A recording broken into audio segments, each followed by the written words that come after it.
and welcome to episode 13 of Beneath the Tide. We've already been doing this for 13 weeks. Wow. Well, 14 if you count the week off. It's pretty insane. Yeah, we're back. We got two of our cast right now. The other two aren't here. And when we hit the break, we'll be introducing a new cast member in the form of Garrett's brother. And that'll be happening around break time, I believe. We'll be doing the break around a little earlier tonight, 10:30, 10:45, so about half an hour to 45 minutes from now. It'll be an early break. We'll see how things go. And I want to end on a good break note, like a cliffhanger-y note. Announcements, though. No Soldiers of the Lich Queen this Sunday. That bums me and Sam out, I believe. It gives me time to, prep an entire city. So there's that. If I don't get killed by a bear where I'm going. That's nice. Yeah. I might die and then there's just no more campaign because I'm the only one who streams it. I think you'll be okay. Yeah, because there's rattlesnakes and bears where I'm going. Where are you going? Just northern Ontario, here in Canada. We have rattlesnakes. I thought you meant your character for a second. I'm talking about myself because I'll be gone. Where are you going in this campaign? I'm not throwing any bears or rattle. I'm not planning any encounters with those. No. Yeah, so that's my plan for this weekend. Okay. I'll be gone for holidays here in Canada. The old monarchy holiday for Queen Victoria. And I'll be gone doing that because I don't know why we celebrate that. And then we'll be back the following Wednesday with some more House from Bent Hill and some more Beneath the Tide, more Grimshade Mountain, which is also tomorrow. We have Grimshade Mountain at 7 p.m. Eastern Time. You can watch us all get killed tomorrow live. That's going to be fun. And then the following week we'll be back with Soldiers of the Lich Queen on Sundays. Also, update, I'm currently unemployed. So any donations would be great to keep this going while I am in between jobs right now, but I have a bunch of interviews tomorrow and Friday, so we'll see how that goes. Good luck. And also tune into the D&D Live 2019 stream this weekend to check out some cool stuff, because I'll be watching that when I have time to watch that. That's all I'm going to say about that. So without further ado, let's do some pirate stuff, you guys. Let's do some pirate stuff. Pirates. After taking care of business on Dawnbreak Cove, with Mordecai learning some valuable information from his father Ulysses, the party regroups near Alder Brownlone's home after taking Galen Brownlone on a quest to return him to his aunt on Harrigan's Wharf. You brought Galen onto your newly acquired ship, the Kobold's Cradle, complete with 20 kobolds working on the ship as assorted crew members, and Malon Grassbladel, the black kobold shipwright of Dawnbreak Cove, volunteering to be the bosun since this was once his ship and not wanting to fully part with it. After sailing for a time, you encountered a ship which appeared to be manned by a couple of hill giants hauling some barrels and captained by a bugbear. After a very brief confrontation with the ship, in which you lost one random kobold after it was struck by a cannonball, Ash fired a lightning bolt from his storm-color trident, which detonated one of the barrels the hill giant was hauling, causing a chain reaction beneath the deck of the ship, causing it and its crew to essentially become vaporized. Proud of your first ship battle being a success, you finished sailing towards Harrigan's Wharf, dropped off Galen, in which news was rewarded 1,000 gold pieces, and various barrels of seafood which were delivered to the ship for thanks, while Marion Brownlow, Galen's aunt, and the mayor of Harrigan's Wharf handed you all a contract to help her out with an island 5 miles north of here with some strange fishermen problems with fog and boats vanishing within said fog. You all signed the contract and vowed to look into it at a later date once Eclipse was safe and sound. As you sailed the 20 miles north to the King's Island, you passed the fog-covered island and found yourselves nearing the beach of the King's Island. After about 6 hours, a dense jungle in front of you, and a massive mountain with the castle built into the mountain about 2,000 feet up, with a very sheer drop onto jagged rocks. You caught a glimpse of a brachiosaurus peering out from the tree line, and that's where we'll pick up the session this week as the boat slowly just comes towards the island's beach.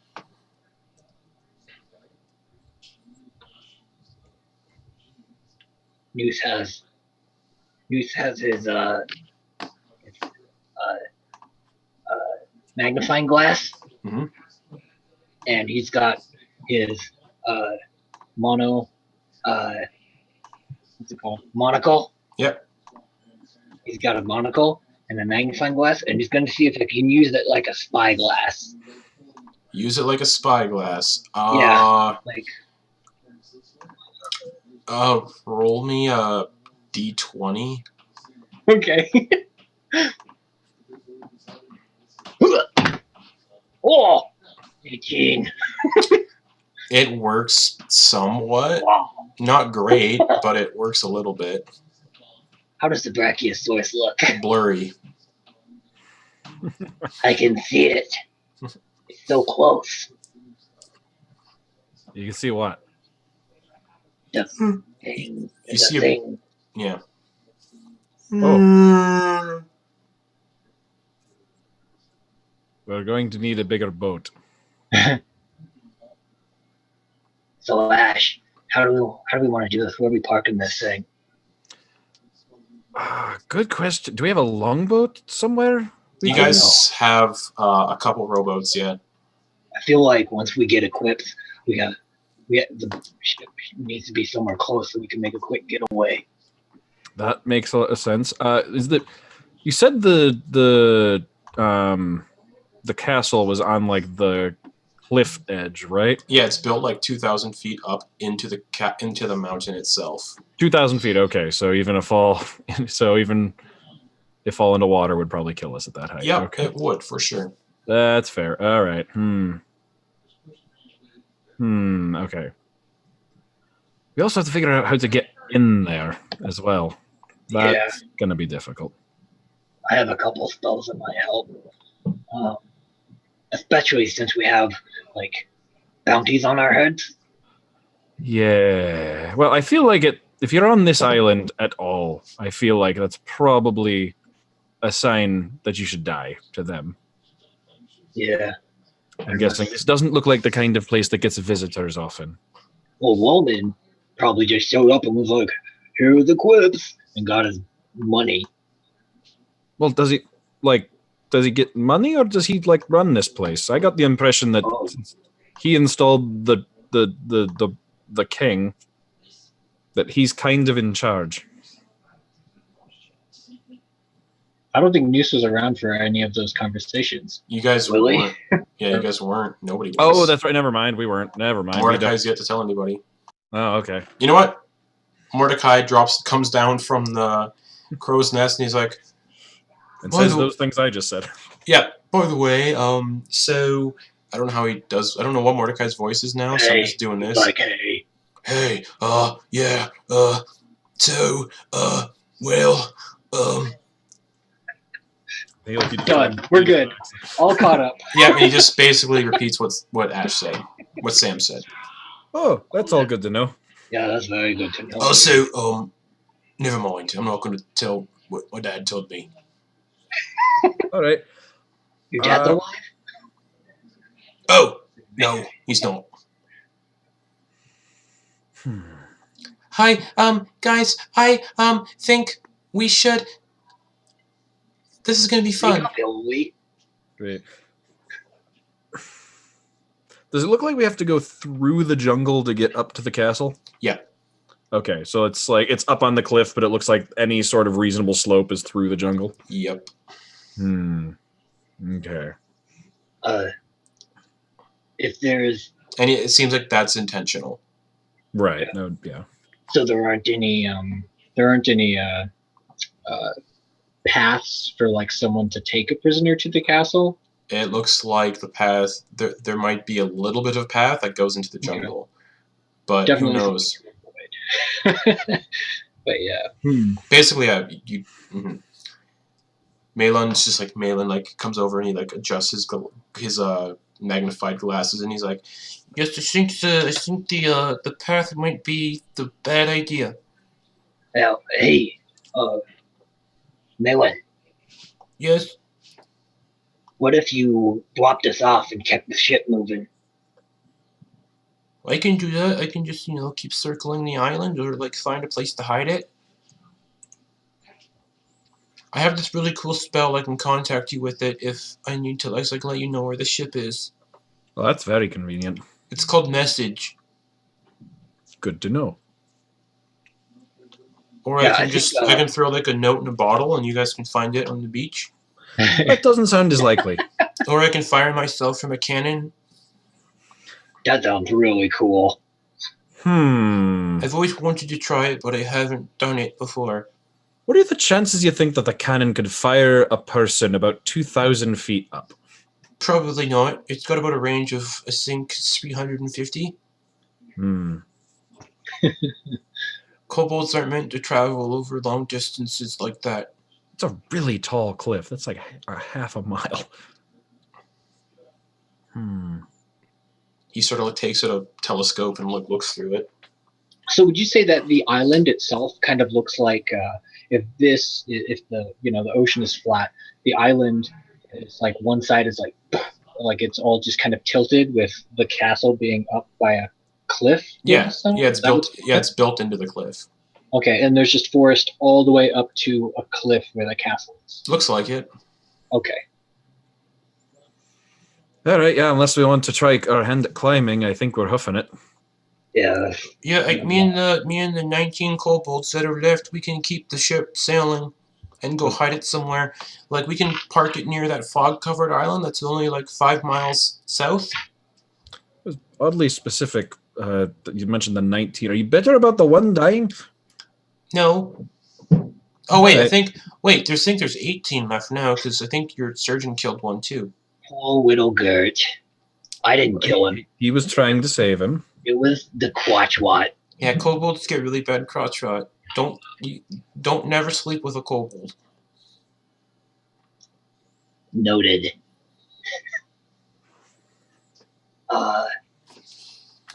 So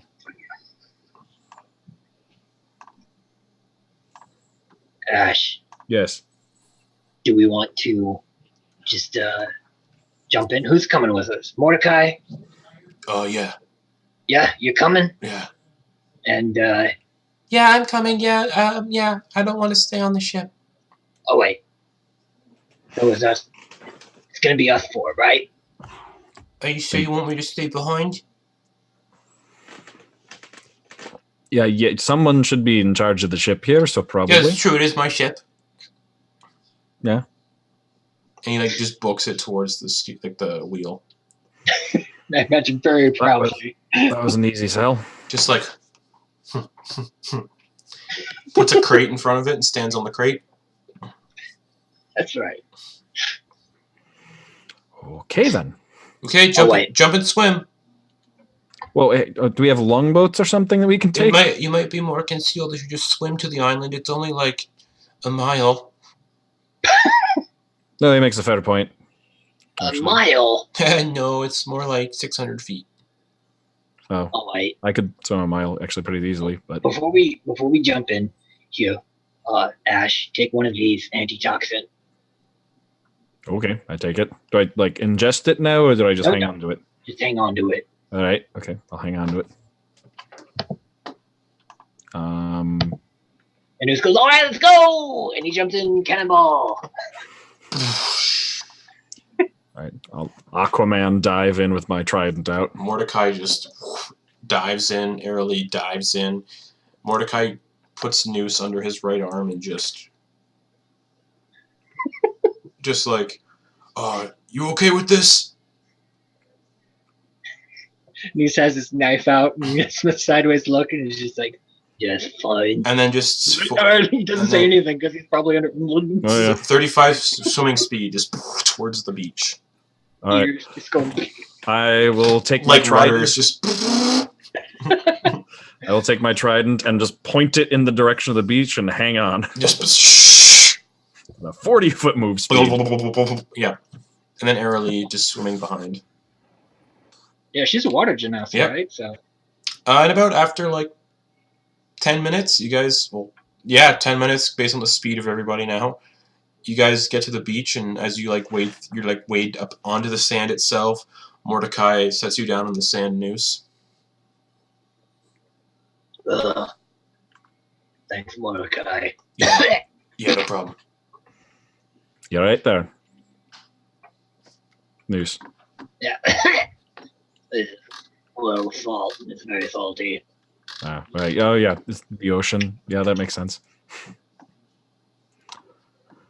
All right. All right. So we're on a beach then, basically just leading up into the jungle. Yeah, the jungle's like maybe 10 feet away, 20 feet. Okay. Based on the distance that that it is, would Noose gather that it might take? How long does Noose think it'll take to get there, or like walk through the jungle? Just based on the distance, not based on anything we may come in contact. Probably like a better part of a day or more. Ooh, big Okay. island. All right, so Noose will not cast Pass Without Trace. No, it's a big, dense jungle. Oh, right. Okay. All right. Okay. All right. Better get Well, going. Was that still? If we go at a slow pace for like being stealthy, how much will that affect our pace? I'd say it might reduce it by half Oh, so it'll take like 2 days to get there. or a full day. Oh, you said it was It's a better. half to. It's like a better part of a day, so like near half a day. Got it. Okay. So what's the marching order before we get into the jungle? What do you think? I will go in the front. Ash leading the way. Who's behind? Noose, where do you want to be in this whole marching order? Noose will be in the middle. Noose will be in the middle. So let's say it's going to go Ash, Mordecai, Noose, Eralie. All right. And you guys are now sitting on the beach looking around. Mm-hmm. All right. Anyone have any bright ideas other than just walking through the jungle? Stay off the path. Right. Probably because they have security there of some kind. Don't get eaten. Well, I think that goes without saying. Okay. And you guys hear like shouting and hollering, and you watch as the Kobold's Cradle like sails into the fog and like hides out in the fog. Just. It's a shame the castle's outside the reach of our cannons. I would love to just blow it off the side of the cliff. It's a good thing you know the sending spell, Eralie. Yeah, it's really good. I forgot I knew it. Good thing Noose remembers your spells. Yeah, it's pretty good. Noose takes note. Noose pulls out a little notepad. So, Noose, you can control Eralie if there's a combat encounter. Oh, wait. And Sam can control Mordecai, or I can control Mordecai. Either one's I'll fine. control Mordecai because Malin isn't in this encounter anymore. Okay. All right. So, All right. So I guess. What? Oh. I thought that was. it scared the crap out of me. Yeah, me too. All right. Down. Yeah. What's up, Captain? Into the woods. All right. And out of the woods and into the woods. Are you going off the trail? Not on the path. Oh yeah, so not on the. Or do we see the path in front You of can us? see the path. Yeah. Okay, so avoiding that then as much as possible. You're going into the. I suppose because the path seems like it's. So if the path seems like it's going towards the castle, we'll probably want to stay a good distance. It looks like it twists and turns a lot. Okay. In that case, trying to make as much of a beeline for the castle as possible. All right. Well, yeah. All right. Before you do enter the jungle, on the there's a sign before the jungle, like on the tree line right beside the trail. Do you choose to approach it and read it, just out of curiosity, or no? Sure. Can you see it from here? Yeah. What does it say? Well, you both see that it's written and it says, "Stick to the trail as much as possible. Reports of something big and undead moving through the jungle." Is it that giant T-Rex thing again? Oh, wait, no, that wasn't undead. That was a different island. And he wasn't I undead. mean, I wouldn't. Oh, well, it might be now. And Oh boy. Roman went back to the horrible island, found the disintegrated or imploded or whatever happened, and then he resurrected the giant 8-headed T-Rex. Oh, let's hope not. Calling it right now. His name's Reg, by the way. Name's what? Reg. Reg? Yeah. Weg. Oh, okay. Thank you. That's helpful. Eralie walks into the jungle. We were getting to that. All right, after her. All right, you all enter the jungle. Mm-hmm. Yeah, I guess trying to take as much of a beeline. Immediate dark. Not like nighttime dark, but like almost like nothing gets through the canopy. Like no sunlight. Like cave dark or not cave dark, but like dense like Amazon rainforest dark. Oh, okay, all right. Yeah. Muse is gonna perk his ears up, so that they're all sonar. You hear that Brachiosaurus that you saw stomping around in the distance, like. Doof, doof. All right. Does he feel like it's to his right or Northwest, left? northwest. Like so, right ahead and to the west. So yeah, cool. Pretty far away though. It sounds like it's pretty far away. Okay. Mm-hmm. All right. Big guy's over there. So then that big has to be a predator, so we should probably avoid it. It would probably want to eat us. Yeah, I think you're right. All right. So. Does Muse see anything new or weird about the flora and fauna, like weird bugs to look out for? Give me a perception check. All right. Ooh. 23. You see a cluster of glowing purple mushrooms. No, shimmering. They're like shimmering purple mushrooms. Ash. About 20 feet away. Just shimmering they're like on a fallen log and they're just like shimmering. There's some weird mushrooms over there. All right. Are you going to eat them? I want to go check it out. All right, just don't eat them, or do I don't. You're the one that knows things about mushrooms, probably in the group, actually. So do you whatever. You use your best judgment. Yeah, let's do it. And Muse will creep closer. They're just shimmering purple mushrooms. Does it look like if he touched them, the spores would come out the bottom or the top? Perception check. Okay.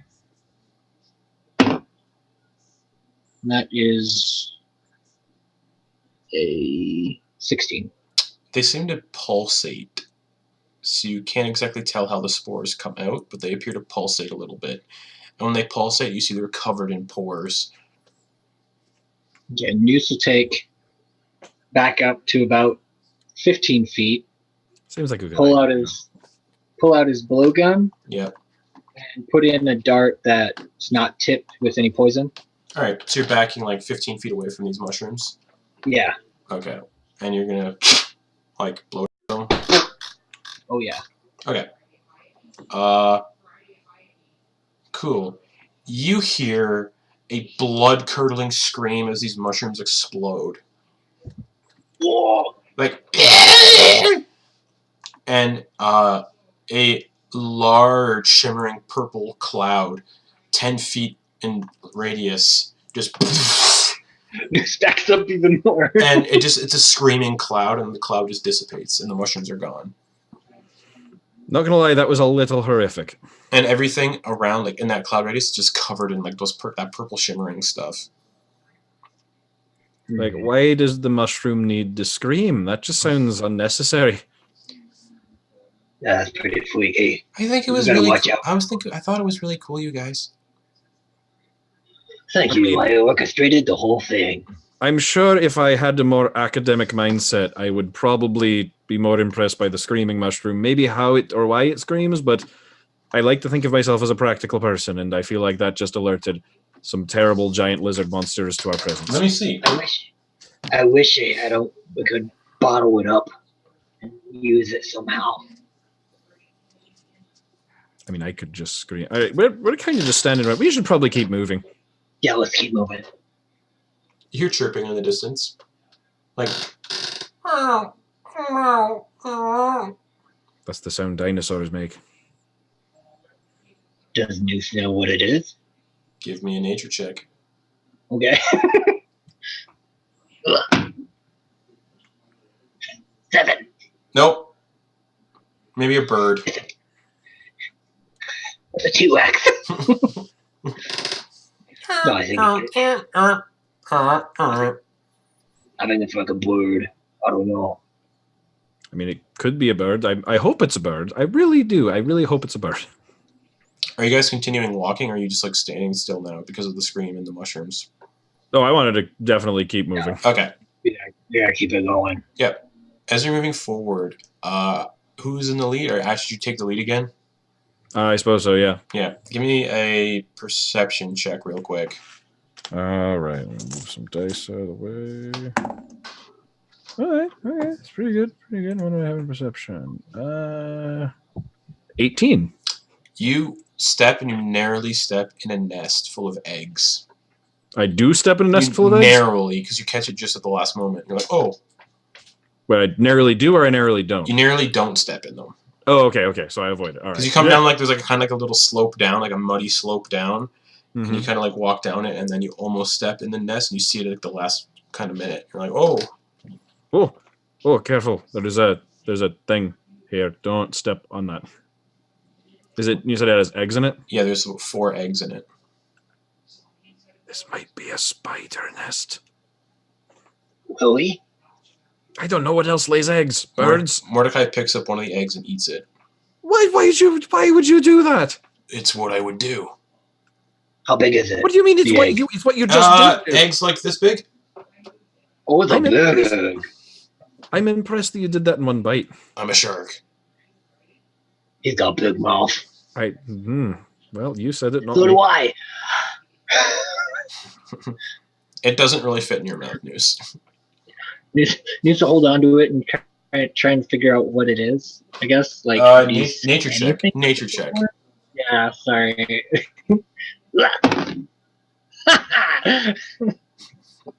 5. A big chicken, maybe. This is a big egg. Oh my. Oh, Those honking like chirping sounds closer now though. And Noose puts the egg down. you hear a sort of like rustling in the grass all around you. Ash, Yeah? let's go. Go where? Oh, wait, what? There's things coming all around us. Oh, did I hear the rustling noise? Oh yeah, everybody heard the rustling. Oh, okay, then. Oh, yeah, that sounds like a good plan. Oh, these are probably their babies. Okay, who has eggs? Put them back. There's back. like egg yolk all over Mordecai's like chin. Yeah. I turned to the new girl who I barely met in person. Eralie. Yeah, can you wash his face off? You can do stuff with water, right? She like slaps the egg off of him, and it like lands on the mud. Sure, I meant with water, but yeah, whatever. Let's run. All right, everybody's running. Just and anyone and you hear footsteps. You hear like footfalls behind you, very rapid footfalls. Like Oh, we're gonna die. We're gonna die. Oh boy, we're gonna die. Hold on. Eralie will take her water skin and dump it out and cast shape water and turn it to ice on the ground behind us. all right. So as Eralie looks around, she sees this pack of creatures running at her. Each of them are about 6 feet tall. And she relays, weird dinosaurs behind us. There's like 6 of them. They have like sickle-like claws on their feet. And there's 6 of them. 6 feet tall. They're not, I don't know what they are. And they're all going to run across the ice and all make dexterity saving throws. The first 2 succeed. Don't slip at all. The third one wipes out and like slides into the bushes on the side. Woo. The 4th one, fine. Number 5 and 6. 5th one slips on like the one that's fallen, like flips and like lands on a log and then falls down a hill. And then the 6th one is running, so there's 4 of them coming at you still. And they're maybe 15 feet. They're 15 feet behind you guys now. Does it look like we can outrun them? It looks like you could eventually do it. Okay, so it looked like they're not like completely immediately gaining on us. No, they're 15 feet behind you. And closing, or is that gap widening? That gap is closing. Okay, so they are catching up. All right. All right, do we turn and fight, or do we try to hopefully outrun them? Who's in the back? Eralie. Because she turned around and did like the ice, like. Okay. Muse is gonna load his poison dart. Yep. And he's gonna do a quick hop and turn and try to shoot one of them. Go for it. Take it that was an endorsement for fighting. Yep. Well, it'll be roll for initiative after this. Okay. So hop, turn, and. Yeah. He's gonna hopefully get him. Natural 20. Shit. Nice. Max damage plus roll damage. But with a blow dart, Oh. it does max damage anyway. Oh. So it's a total of 10 damage. And it hits the. It hits the. Max damage? Sorry. Yeah, the blowgun does flat damage. Oh. So okay. you hit it, it pricks it in the neck. It's like. Yeah. What we say the poison does on the poison dart? Constitution saving throw, and it paralyzes them for a minute. 17. That it succeeds, so it's not paralyzed. Roll initiative. That sounds right. That sounds about right. As you guys are going to fight 4 Deinonychus. Oh, I thought they were velociraptors. Velociraptors are 2 feet tall. I thought they were okay. So I thought they were Jurassic Park. Yeah, they are Deinonychus. Oh, so they just called them velociraptors in Jurassic Park. Yeah. Because they're not doing good for initiative though. Oh, I just noticed what shirt you're wearing, Justin. Was that intentional? Nice. Yes, it was for Dinosaur Island. Actually, no, it wasn't intentional. I wanted to feel smart and say it was intentional, but it wasn't. Oh, it's a crazy coincidence. Yeah. Oh gosh, I'm terrible at rolling initiative. Hey, same. They're not. Great. No, 2 of them did good, 2 didn't. All right. Did you roll for Mordecai as well? I did not. I'll control Mordecai. You roll Eralie's initiative. Yeah, I got hers ready. Okay. Oh, I need to pull Mordecai up. Okay. Monk, he should have good initiative. Or not. Alright, 25 to 20. 15 to 20. 10 to 15. I got a 10. Okay. 13. 13 for News. 13 for News. What did Eralie get? Yeah. She got 7. 7. Ouch. Alright. So as you guys turn around to shoot the dart, one of the Deinonychus closes the gap, 40 movement speed. And it's going to pounce. It's going to pounce at you, Noose. And it needs to hit, pounce and hit with its claw on the same turn. Alright, so it's going to pounce at you. And it's going to claw attack. I don't think that'll hit. 3 plus 7 to hit. No. So it that would hit. you sort of and it kind of misjudges how tall you were from a distance. It lands in the mud beside you, and then it's gonna do a bite and 1 a claw attack. So it has multi attack. I didn't realize it had multi attack. Bite claw. The bite is another fucking 7. Whew. And then it's gonna hook its sickle claw at your belly. They have 3 attacks? Yeah, they do. Ooh. CR1 though. Huh. 10 to hit. Misses. Just it almost gets you with the pounce, and it's and then you're ah! For its bite, you like put your like blowgun up and it bites your blowgun. It doesn't do any damage to the blowgun. But you're just like ah. As this is all happening, one of the other Deinonychus now is going to do the same thing. It's going to pounce at Ash. Yeah.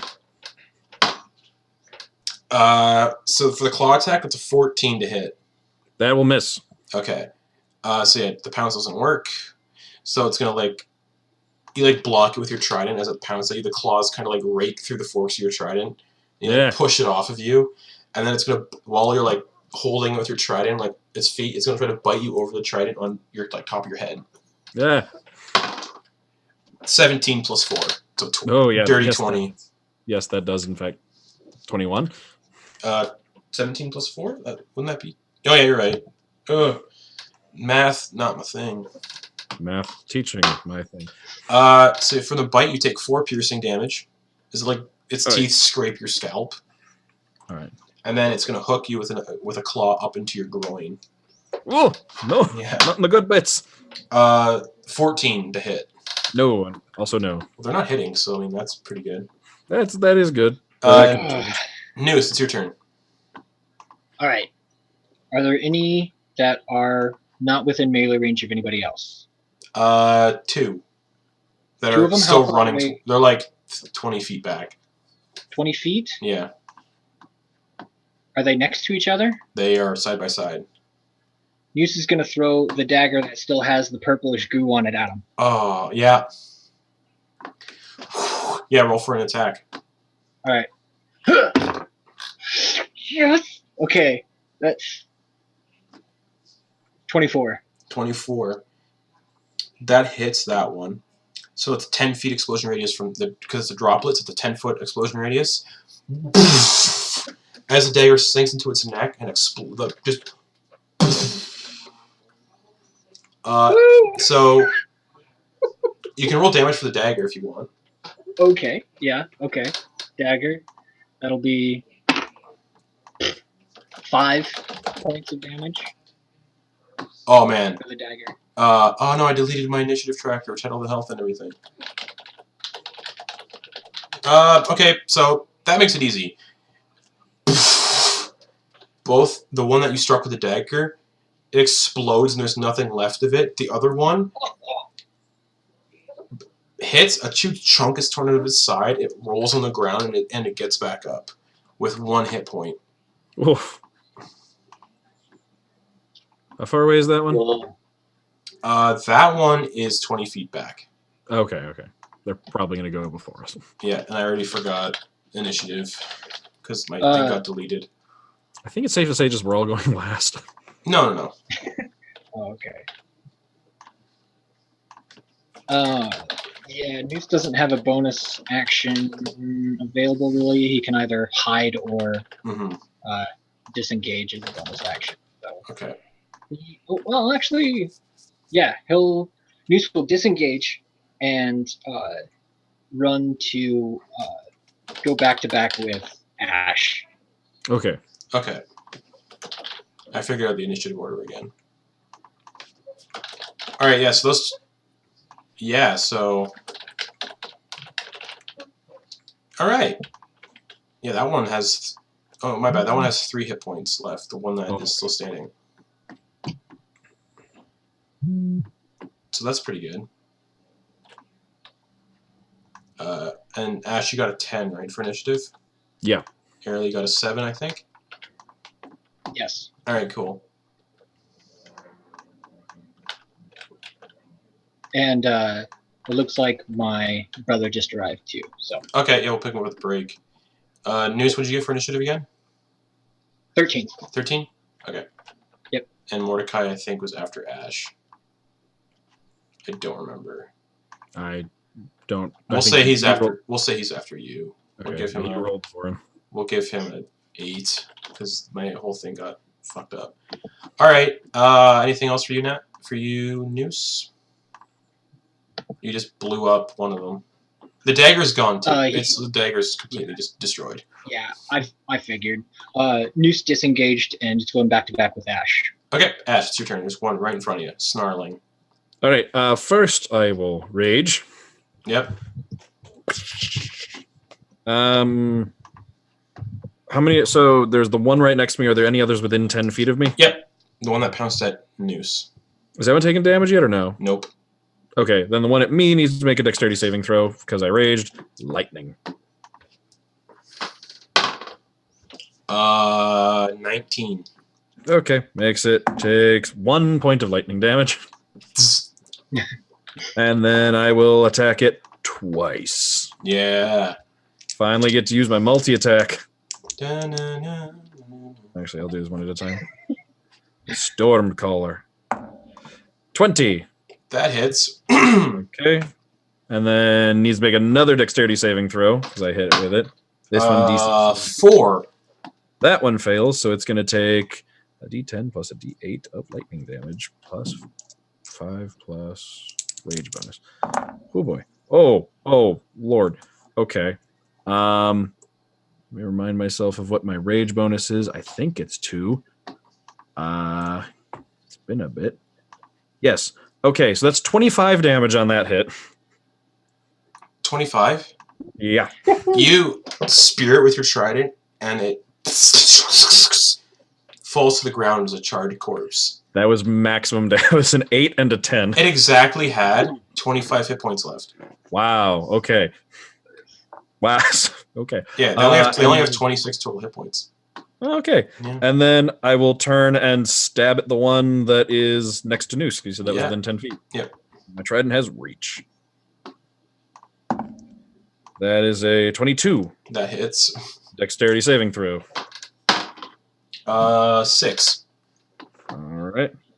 Oh wait, that was actually that was actually a 24. No, 25. Yeah, it still hits. Okay. I used a +5 for some reason. Okay. That was the damage bonus. Sorry, what was the dexterity saving throw? 6. Yeah, okay. Yeah, failed it.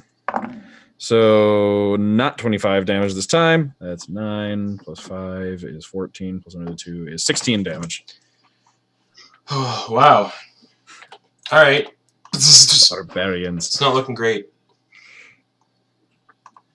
Is that your turn? Yes, that's my turn. Cool. Mordecai's gonna run at the one that like Noose nearly kills the explosion. He's gonna punch it. Just punch it once. That hits. He like grabs it by the head and just twists its head all the way around, like 180 Ooh. degrees, just and it drops dead. That was gruesome. Eralie. Eralie's turn. Eralie will use a magic stone, and if is the thing that the last one alive, is it ranged? Is it right next to her? Yeah, it's like it pounced. It's 20 feet away. No, it's like 10, 15, 20. She's going to use a magic stone. Yep. Chuck it at it. Okay. 16. That hits. Plus 7. That hits. And that'll be 6 points of damage. Yep, you hit it with a rock, and it just like magic stone, just like, and it just turns its attention to Eralie for a minute. And Eralie goes. she hisses at it. Yeah. All right. I don't think it's gonna. Oh, what? That's her turn, I guess. She has movement. Yeah. Based on, can she like put the barbarian between her and the thing? Yeah. Raptor thing? Yep. All right, she'll do that. She'll just move into that position. Excuse me, the barbarian has a name. Yeah. You guys don't know each other that well. I kind of know here. That's fair. Right. So is she going to take the attacks that Ash would take? Like, what'd she do? She like moved in front of Ash and the Deinonychus? Well, since she saw that it was kind of focused on her, she tried to put Ash between her and it, so that it might need to actually take a big path around it in order to not get an opportunity attack. No. So putting what? It is not worried about her. It's its turn, and it's gonna just attack Ash again. That makes sense. Okay. All right. Just obliterated. 13 for the bite. Nope. Yeah, no. 17 for one of the claws. It does hit, yeah. Okay. And the other claw misses. Okay. Okay, so for the claw, you take 7 points of slashing damage. And I'm raging, so that is 3 points. Breaks of slashing. across your chest and like nearly severs like your necktie. Hey, now that's I found that on a dead person. And then that's its turn, so it's Noose's turn. Yeah.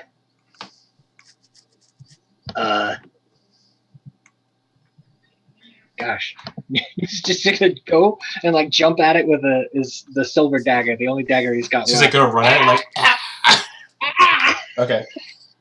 And take a stab at it. Just protecting. Take a stab at it. Just protecting their babies. Yep. That is a 16. That hits. All right. And that is 7 damage. How do you want to do this? Woo!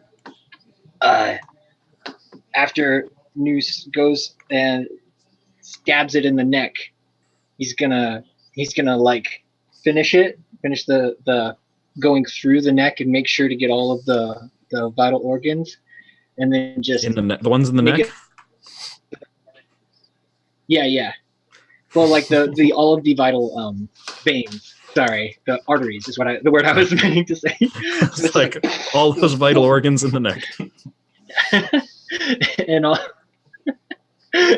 and all the blood just like splashes up in Noose's face, and he's like, yeah. And then he'll just smoothly go from that to like partially dissecting it and examining its skin. All right. The final 2 Deinonychus that slipped on the icy patch run back to their nest. Like, and we're gonna take our break right there, real quick. 45 minutes in, take a break right here to go get our new cast member.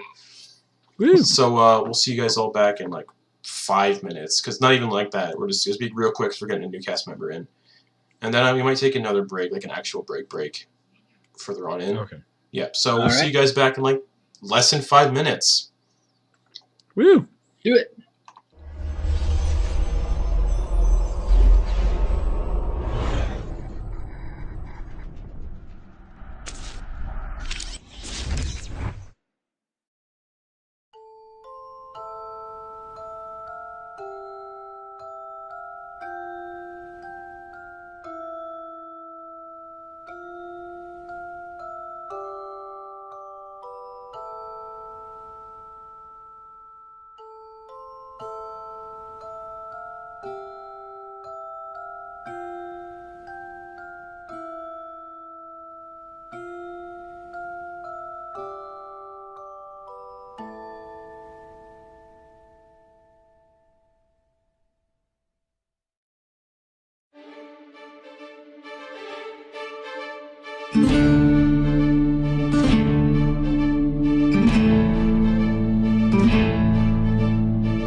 back, and you may notice we're back with a new face.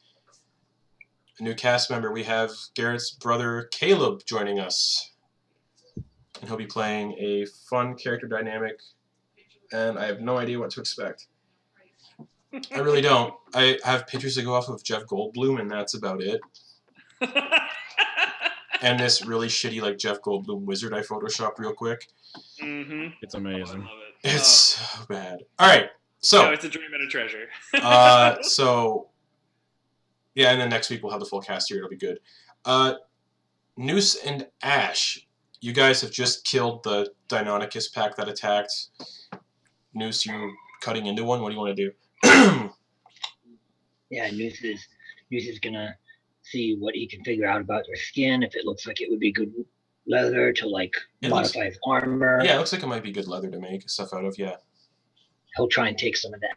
All right, and it looks like you could maybe make some sort of helmet out of its skull, top of its skull, and maybe some of its flesh as well. You could have like a Deinonychus head on top of your head. Noose will try to do that.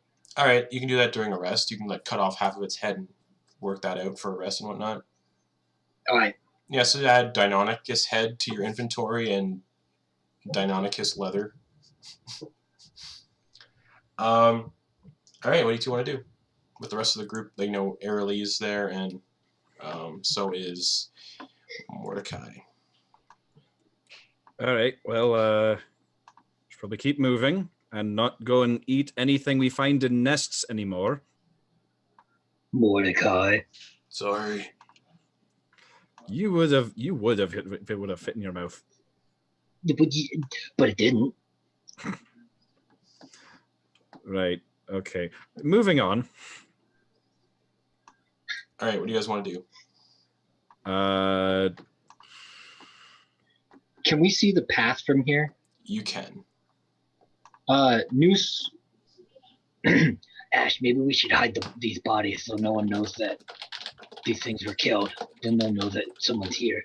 That's probably a good idea. I would say they might think that it was killed by another dinosaur, but they were exploded and then shocked by lightning, so that's probably not a natural death. So yeah, we'll start like figuring out how we can like hide the bodies either in like bushes or digging holes. You can easily hide it in the foliage. The jungle is pretty dense. You said they were. I was gonna say you said they were like 6 feet. They're 6 feet tall. Could I? Am I strong enough? Could I grab one by the tail and just like swing it up onto a tree branch? Like, hang it up. Give me a strength check. All right. That's an 8. You swing it, and it comes like it slips out of your hands and like lands in the middle of the path. With a thump, just. And as that happens, you guys hear a rustle of leaves and a yelp in the distance, like 20 feet or like 30 feet through the dense jungle north of you. I grab the thing by the tail and drag it back off the path into the foliage. Right. Noose pulls out his silver dagger. Okay. And just kind of looks wherever it came from. Ahead of you, about 30 feet through dense jungle. It sounded like a "Uah!" Guys, let's go check it out. It might be a guard or something. Okay. All right, I keep my trident out. All right, so when you guys, so you guys head out north about 30 feet, and you see a large tree covered in long green leaves, covered in a fine yellow powder. About 50 feet up in the tree, you see a net. And in the net, you see a humanoid figure nestled inside the net. All you can really make out are pointed ears, salt and pepper hair, and a pair of spectacles that have been shaken askew on the figure's face. Caleb, would you please describe what the characters and what everybody else sees in the net? What you see in the net is, a lithe gentleman, salt and pepper hair, wide smile, a grin. He was beforehand struggling, and he relaxes into more of a lay-down position and says, "Oh, good day to you."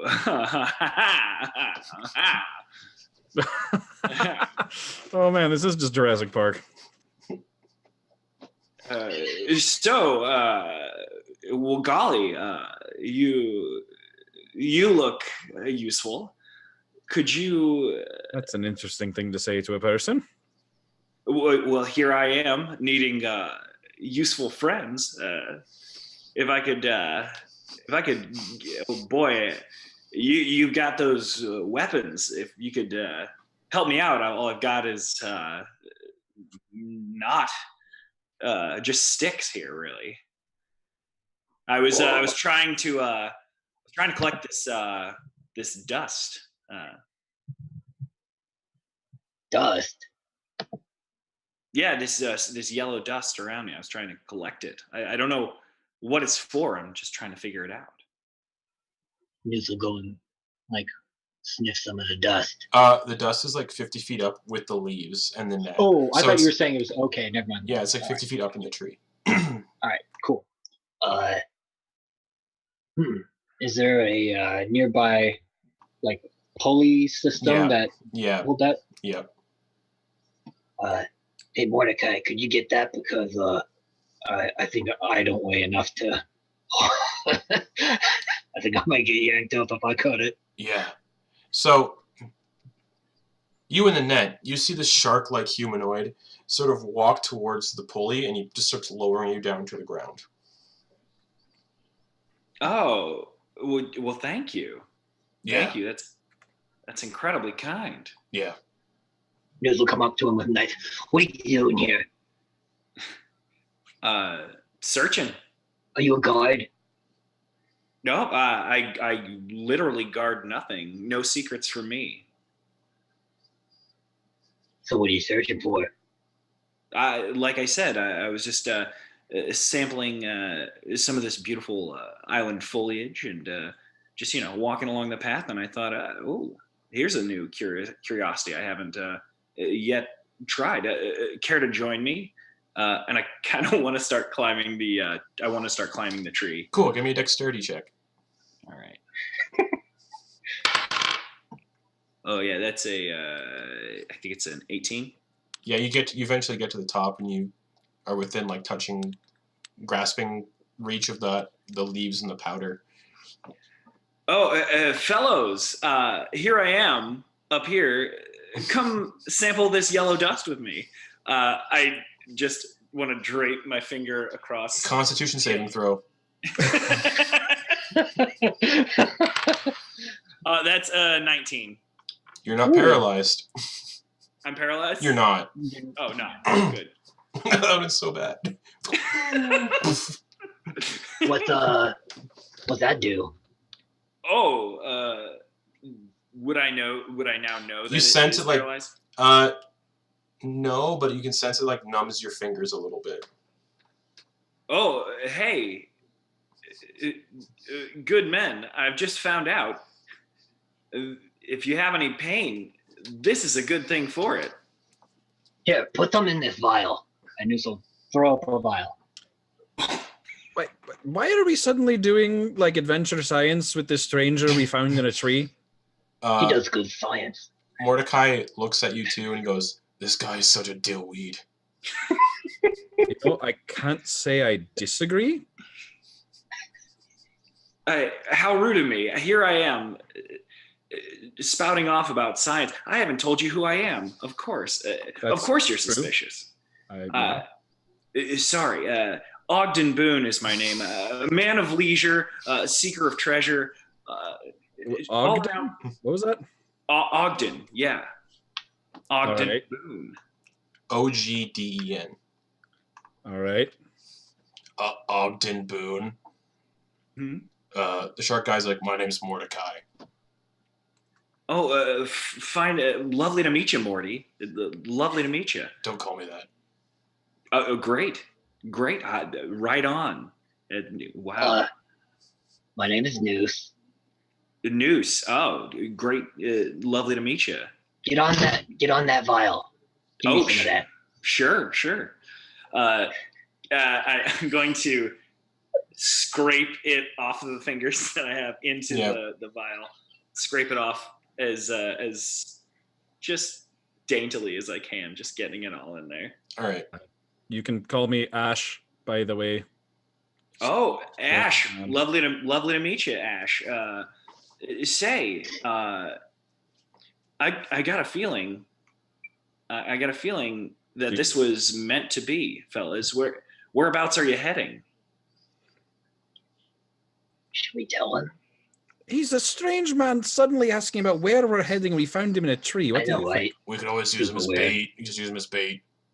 Hey. Yeah. You. Ogden, Tell me. Yes, Noose. do you know that there's a castle on this island? Oh, well, yeah. Do you know how to get there? Like real sneaky like? I'm not much of a sneaker, really. I don't run around sneaky, but yeah, if there's knowledge to be had, I'm gonna find it. Have they seen you? I gotta tell you, today you're the first talking people I've seen today. Talking people? Yeah. That sounded oddly specific. I've seen bodies today, but I haven't seen anyone alive and animated. Okay, all right. That I didn't know if there were mutes running around, but all right, that's helpful. Yeah. In the future, I'll try and be much more specific with my language. It seems like you guys are sticklers for specificity, and I aim to get it right specifically. For the sake of things, so Ogden knows what he's looking at, I'm going to have everybody describe their characters, what they look like. Yeah. So, Noose, what does Noose look like? Noose is a green goblin with a whole lot of freckles because of his contact with the sun. So he's just got a lot of sun-popped freckles and a little shock of blonde hair, like bleached from the sun. And he's wearing hide armor that was stitched together from a lot of animals and creatures, some of them sentient. You see a face or two on there. Yeah, and he's got real big floppy ears and big gold goat-like eyes. And Ash. Ash is a fairly pale, especially for someone who spends all his time working in the ocean. Guy of about average middling height, pretty middling build. For the most part, just kind of a almost forgettable looking person. Wearing it's like the sailor version of someone who's trying to dress nice on a thrift shop budget. Almost like a pirate shirt with a very sun-bleached blue vest and a red neckerchief around his neck. And a big, giant golden trident over his shoulder. Oh. Yeah, and the forks of the trident are forked like lightning bolts, and the hilt of the trident is made of petrified coral. It's pretty cool. That is... And Mordecai, the shark humanoid you see, who is one of the players that isn't here, is a half shark humanoid. Basically, looks like a shark. It's a human. Well, human body with a shark head. So street sharks. Street sharks. Yeah, He doesn't really wear anything in terms of clothes aside from a pair of loose-fitting pants and a gray leather vest. And he's got big muscles, and he's covered in burns on half of his body. The other character you see is a water genasi with long blue hair, a sort of blue scarf, green scale armor, and just, yeah. Jawsome. Yeah. Jawsome. And they're like, I'm Eralie. Oh, well, hello. I'm Ogden Boon, and it's a pleasure to meet you. Ogden Pooh? Boon. Boon, like a boon of luck is coming your way. Yeah. Okay. So, is anyone else just a little uncomfortable and they don't know why? It's just a bunch of chaos right now. I meant specifically this guy, not the situation, specifically him. Yeah, that's what I mean. Okay, all right. That was a weird way of saying it, Mordecai. It's I have a theory and it's really chaotic. Have you ever looked No. deeply at your skin? Have you noticed different wave patterns every time? Even a drop. I feel like I'm getting deep into my own. The shirt is just too much right now. Yeah, really, though, the fact that you didn't do that intentionally is the fact that this is all an accident, that we're on an island covered in dinosaurs, you're wearing a Jurassic Park shirt, and he's playing as Jeff Goldblum is really just... The fact this is a coincidence. Oh, I'm calling this episode Chaos Theory. I feel like this episode is an excellent, like, disproving of chaos theory. This is all far too orderly. Oh. Anyways. Yeah. Hey.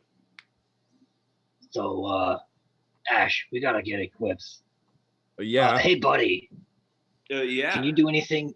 You said we were useful. You useful? What can you do?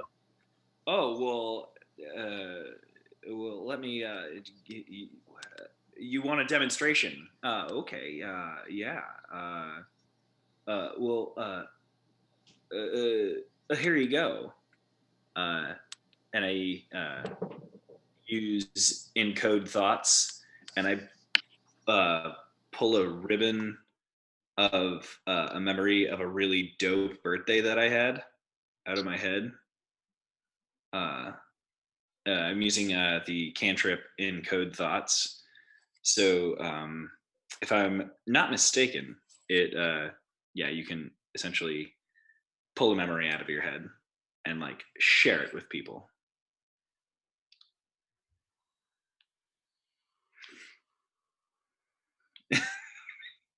Yeah.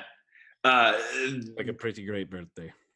Yeah. So this is to say, I deal in memories and thoughts, and in enchantment, in magic, as it were. I'm trained, as I suppose, on the business cards you would receive had I made them. It'd say wizard. And the thing is, ever since I started studying specifically my uncle's work, I frankly, I know things happen. I know when they happen. You know, You haven't been on a ship before? I also know when things happen. I can see them with my eyes. Oh yes, you see great. I know they happen before they happen. There it is.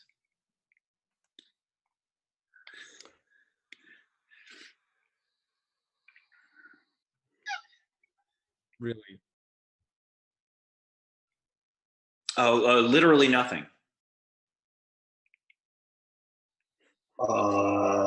Okay, okay. That's the first thing you said I liked, and honestly, like, I appreciate the honesty there, and the fact just bald face just stared right at us while he said it. Like, you could kill me and take all my things right now. That is certainly an option for you. You know, I like it. Oh, but one thing, fellows, I got to tell you, there's treasure to be had in the dealings with me, only because, as well as wizening that I do, the wizarding that I do, I also know an awful lot about artifacts, about the peoples who had them, peoples of the past, history. You know, I just get things. I know them. A lot of deep knowledge, fellas. A lot of deep knowledge. Muse will pull out the compass, the gold inlaid compass. Mm-hmm. Careful there. We don't want to get sued.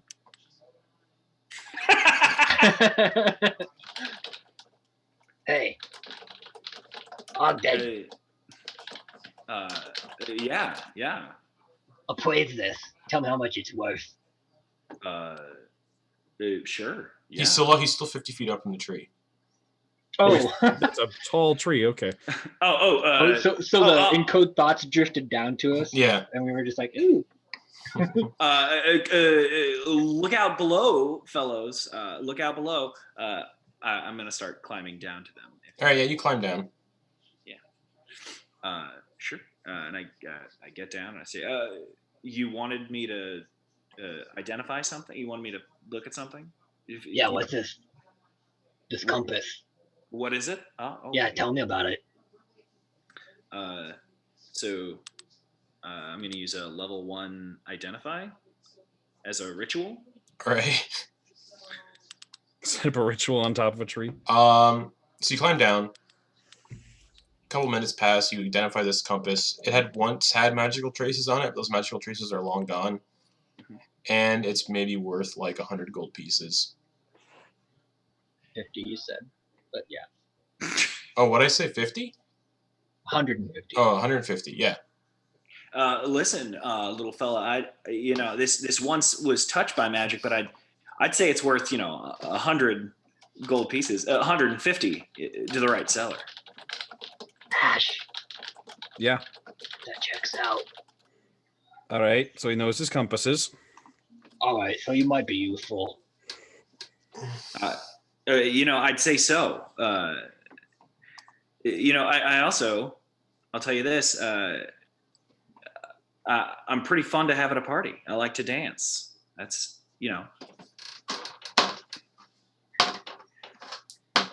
All right. How about this? The second you can come with us, the second we determine that you're going to do anything that we don't like, I'll just stab you with the trident. You know what? That's a fair price, I'd say, for admission. As you're all talking here, you hear a bellowing roar. Yeah, I think we should get moving. I think that's probably... And then impact tremors, like poof, poof, and a puddle near you like ripples. Must move faster. Must move faster. This guy. Yeah, let's go. Yeah, let's go. So, marching order now? Did he get out of the tree? Yeah, he climbed down. Yeah, Yeah, Okay. Yeah. Jump. Yeah, so you're all running, basically? Are you speed walking, running? I think running is all right. I'd be ready. All right, through the foliage, like behind you, not behind you, like quarter like southwest, you can hear trees snapping, like. Anyone want to like do a cheeky little peek over their shoulder? Yep, that would be news. Oh, yeah.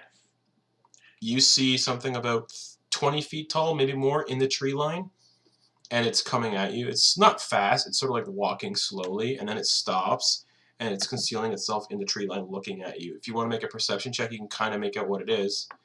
Well, I'll note this again. Moose will do that. Honestly, though, I'd much rather deal with something from the southwest than any sort of spirit. 18. You see a large, sort of 30-foot tall creature. It's got red pebbled skin, but halfway up, the red pebbled skin turns into greenish red wet flesh and rib cage. And then you can see sort of like hands coming out and grasping the rib cage and then coming back in. And then as it goes up and more, you see an open wound in the throat, and there's like a humanoid figure in the open wound in the throat trying to crawl out, but it can't come out. And at the top, you see the head of what appears to be a Tyrannosaurus, but its eyes are just milky white and dead. And it's just staring at all of you. And it's about 150 feet away, but you can see most of it through the foliage. I thought you were going to say 150 feet tall. 150 feet away, 30 feet tall. Okay, that's a lot less terrifying, but okay. So it looks like it's undead Tyrannosaurus. We got a big undead thing behind us. Running, I think, is still the plan. Safety in a castle, I thought, or perhaps yes, moving forward. Different danger in a castle, but castle's the goal, yeah. And it lets out another bellowing roar and starts running. Oh dear. Must go faster. Full speed ahead, fellows. Let's all right. do it. So as you're all like running, Noose, your like stubby little goblin feet are just going as fast as they can. And 50 feet walking speed. yeah, and you sort of come out and you see there's a sort of like open field clearing. It's about 20 feet in diameter, this clearing.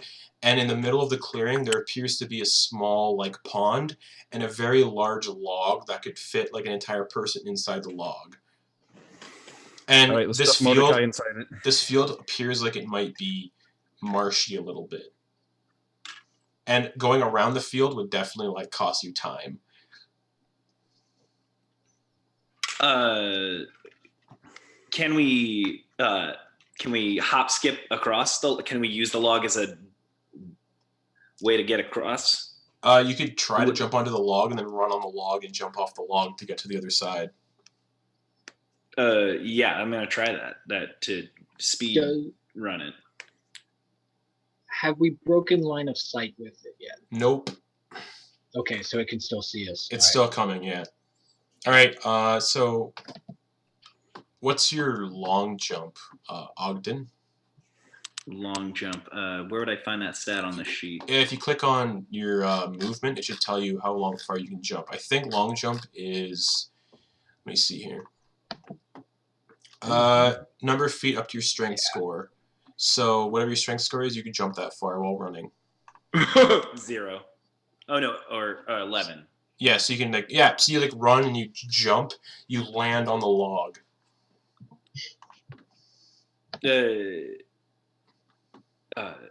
No time like the present. Let's get going.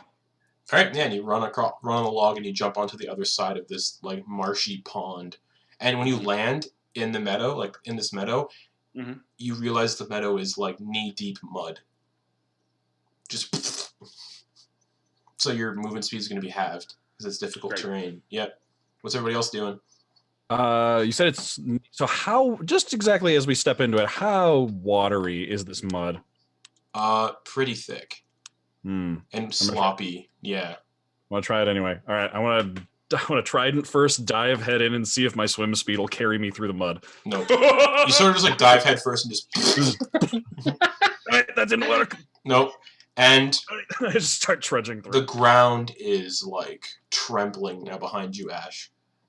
So it's Mordecai's gone. Mordecai just like ran across, like just said "fuck it," and just. Yeah. Hold on, that was a bad idea. All right, I'm coming. And then you like look back as you get up from the mud, and the T-Rex is like 60 feet back. Oh dear. Yeah, Noose jumps in. So you jump in this knee-deep mud for everybody else. No, Noose will just stay on the log. Oh, you're just sitting on the log? Yeah. Okay, Ogden's on the other side of the clearing. He's like basically on the other side of the tree line. Other tree line now. Okay, so he's out of the guck. By this point, I'd say he'd probably still keep moving. I'm assuming. Yeah, we'll the Noose will definitely just keep doing the action dash. Yep. So. Well, actually, when Noose gets on the log, am I behind it? Yes. Would I, if it's floating, does it move terribly? Does it slow me down terribly if I just try and like push the log in front of me with Noose on it? Yeah, you're trying to push it through like thick, like marshy water. Okay, I didn't know how much it was floating on. Okay. I'm running. Can Noose hop on Ash's back? I don't know. Can you? You have to hop on Ash's back. I'll certainly allow it. Noose is a short stack. He'd be like really slow in there.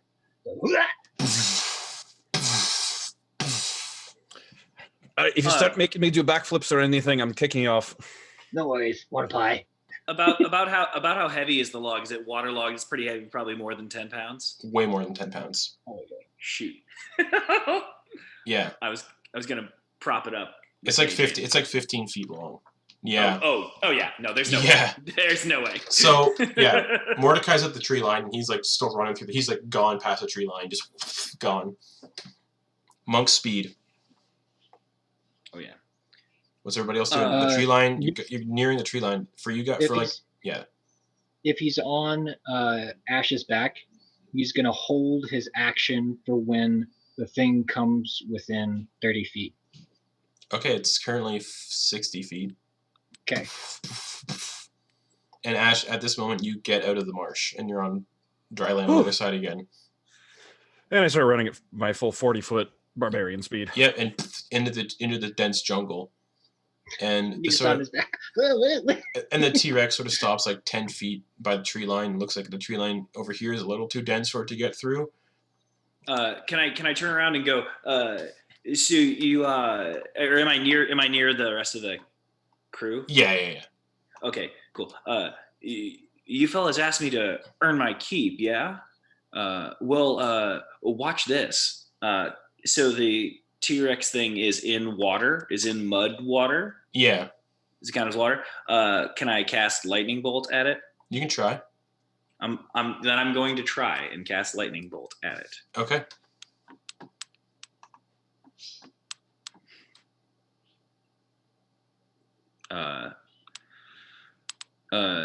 That's a I roll that, Yeah, I think so. No, he needs to make a saving throw. Yeah. or is it saving throw? The Yeah. T-Rex would need to make a saving throw. What is the saving throw? Constitution, Dex. It's Dex. That is a 4. Great. Awesome. Cool. So now I roll 8d6. Yep. Oh wait, no. It was lightning and he's in water, so he does full damage. No, because it's more mud than water.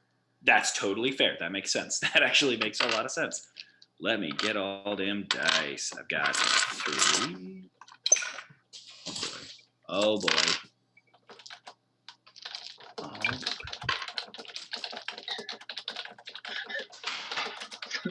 So we just lost sight of this thing. And Ogden Boon steps forward and is like, "Here we are." Well, no, it can see you guys. It just can't get through this okay. dense jungle to get at you. All right. Yeah. All right.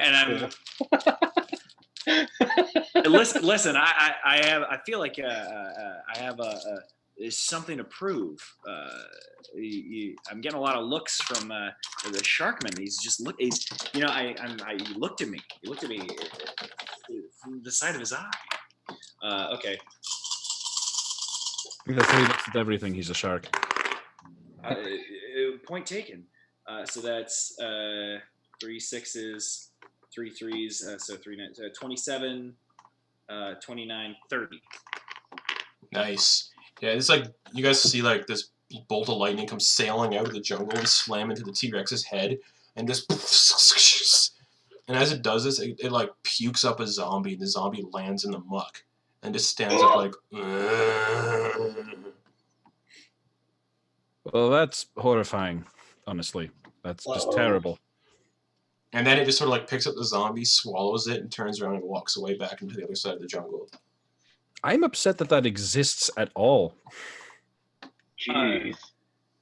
I gotta ask, who do you think's really in charge? The zombie or the dinosaur there? Who's running the show? Who's in charge? I want the knowledge. It's out there. I want to grab it. I'm still just like offended at the gods that they'd allow something like that to exist. Yeah. Boy. Rather than knowledge, I prefer just outrage at things. It helps me deal with. Hey, Ash, we're sharing feelings now. Fast friends are happening. I'm so excited. This is great. Hey, you want to help make a tabaxi out of prison? Wait, are you saying you want me to help you save another friend of yours? Yeah, of course. Yeah. That's what today is. That is just what today is. Does Newf believe him? It's very weird. Insight check. You're just coming to that conclusion now.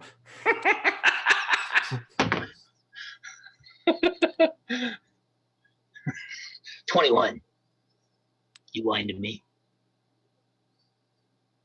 I literally have no reason to lie. If I am, your friend there with the beautiful trident is gonna turn me into an amuse-bouche. Like he's gonna make a meal of me post haste if I'm lying. So I've got no reason to.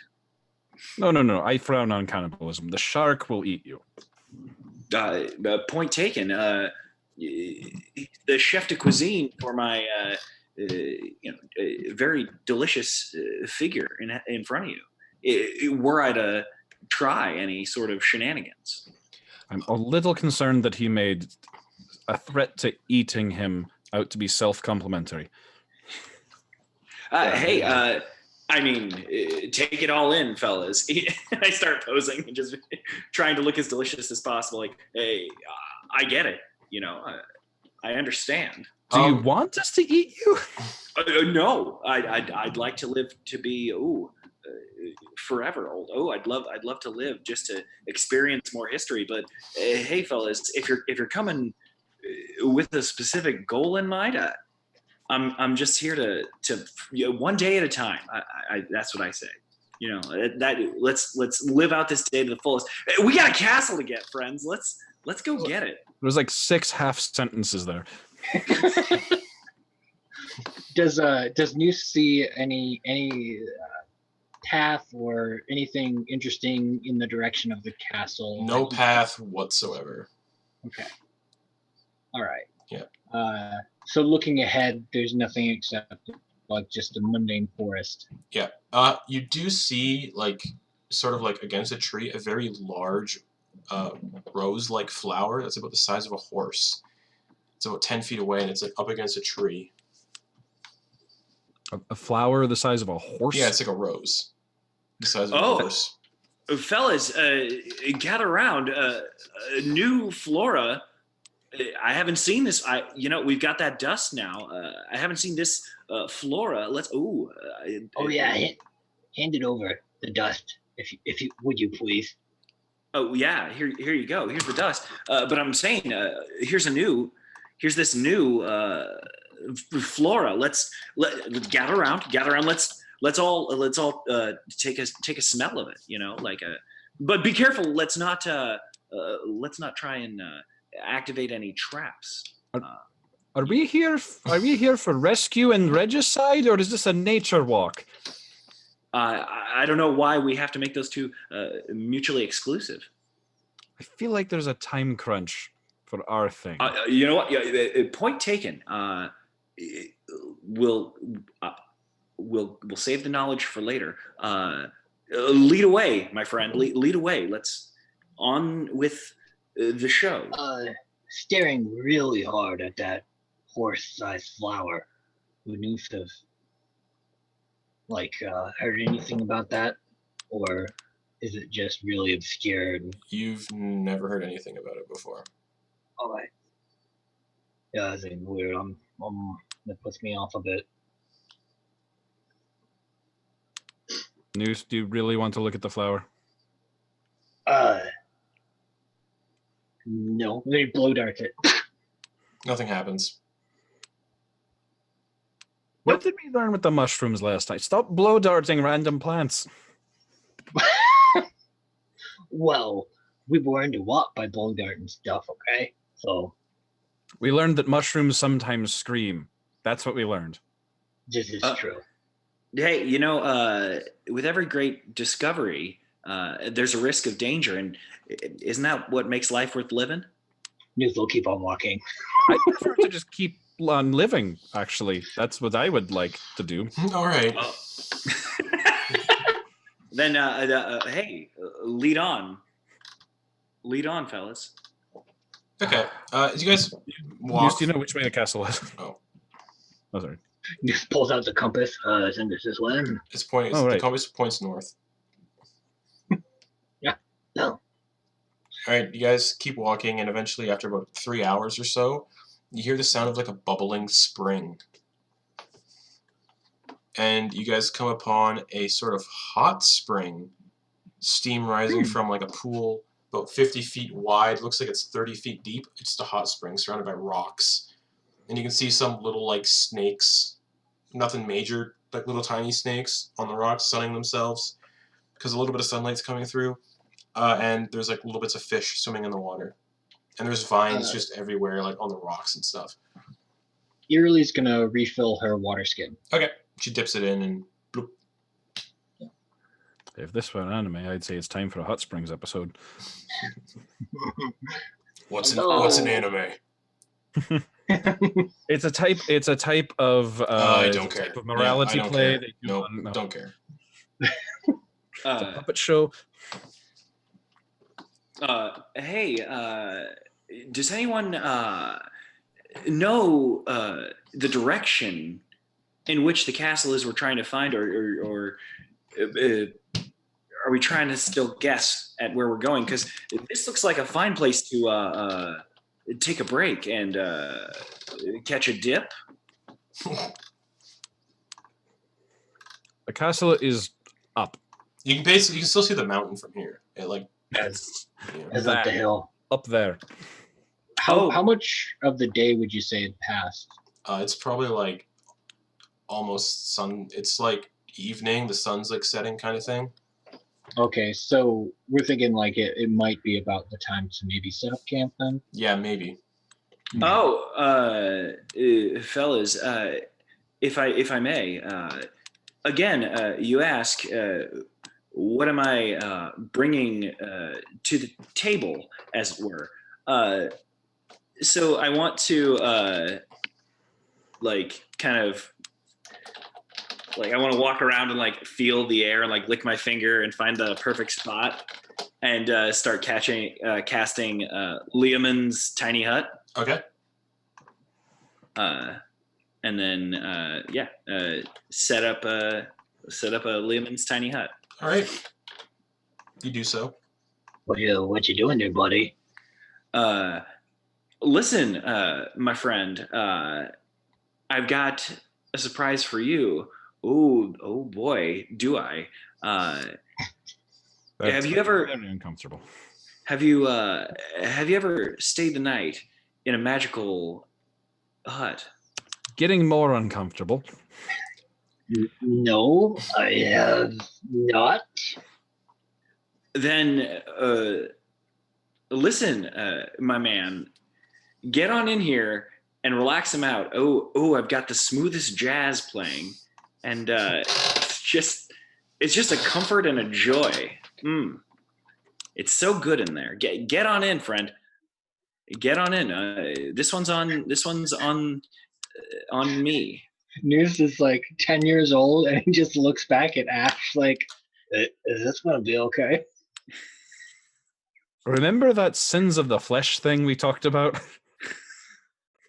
Yeah, what was that? You guys never clarified what sins of the flesh meant. I just assumed it was killing something. Mordecai, you have a talk with him about that. I'm going to check inside the bubble. I think Ogden wants to have sex with you, Muse. What? Oh, no. There's no chance of that. But hey, you're a perfectly good-looking person. No, I'm just saying it's comfortable in here without worrying about any of these unmentionables. Were that zombie dino friend to come back, we'd be fine for the next 8 hours. So that's all I'm saying. Muse will look at him as he walks in. All right, yeah, you enter Leomund's tiny hut. What's it look like? Just leather bean bags, and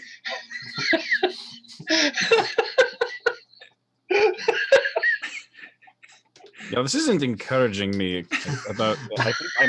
I think I might agree with Mordecai on this. And you hear smooth jazz playing, apparently. Oh yeah, and it's just real chilled out in there. I don't know why, but the girl from Ipanema is the song that always comes to my head.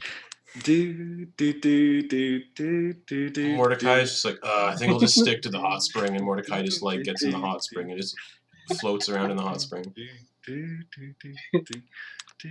Oh yeah. Oh, this is my favorite part.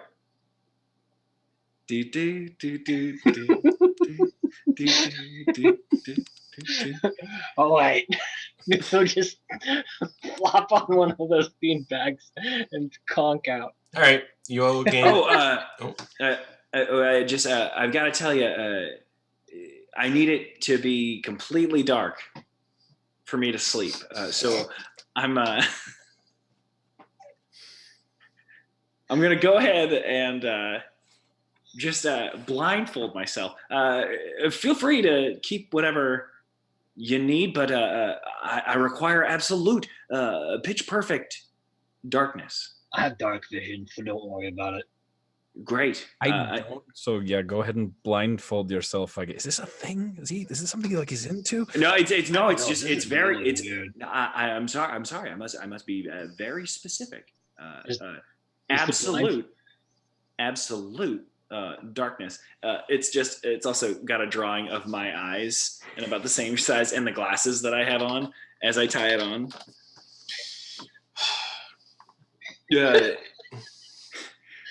Now, enjoy the hut as you want. I'm gonna catch some sleep. All right. I'm gonna upsettedly suspiciously sink into the bag, keeping an eye on him. Yeah, makes sense. Met a strange guy in the woods, and he's offering us beanbag chairs and smooth jazz and asking us to blindfold him. All right. So yeah, you all sleep for about 8 hours, so everyone's gonna benefit from a long rest.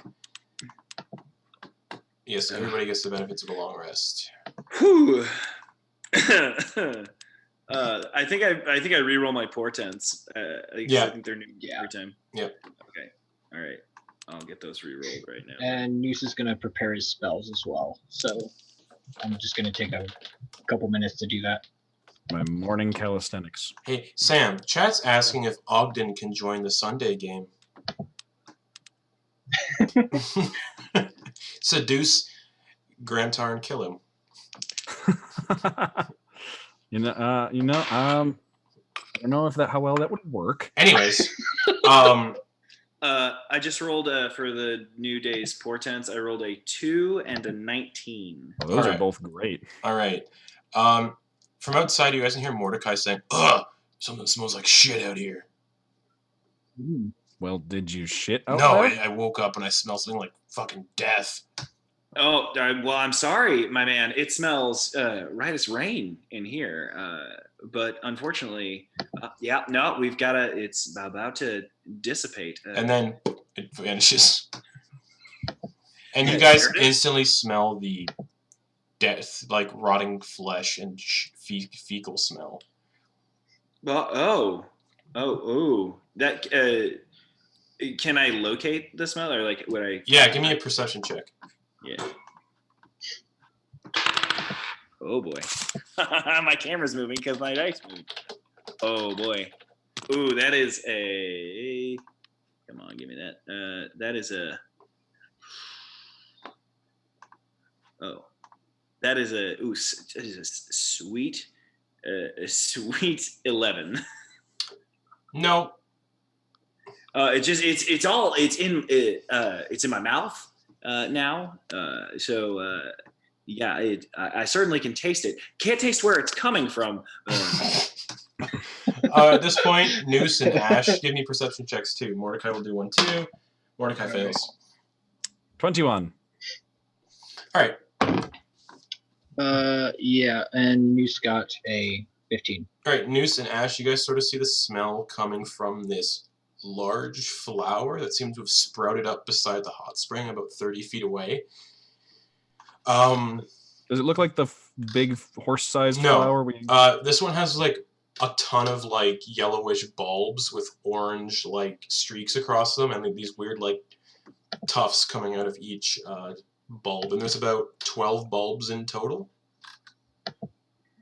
Oh. And it's about 10 feet. It's about the flowers about this like flower thing is like 10 feet wide. Yeah, about 10 feet wide. And about 10, the bulbs are like 5 feet tall each. Oh. And it just smells Okay. like death and like rotting meat and poo. Oh. Wow. There we are. That is that's a big pile of shit.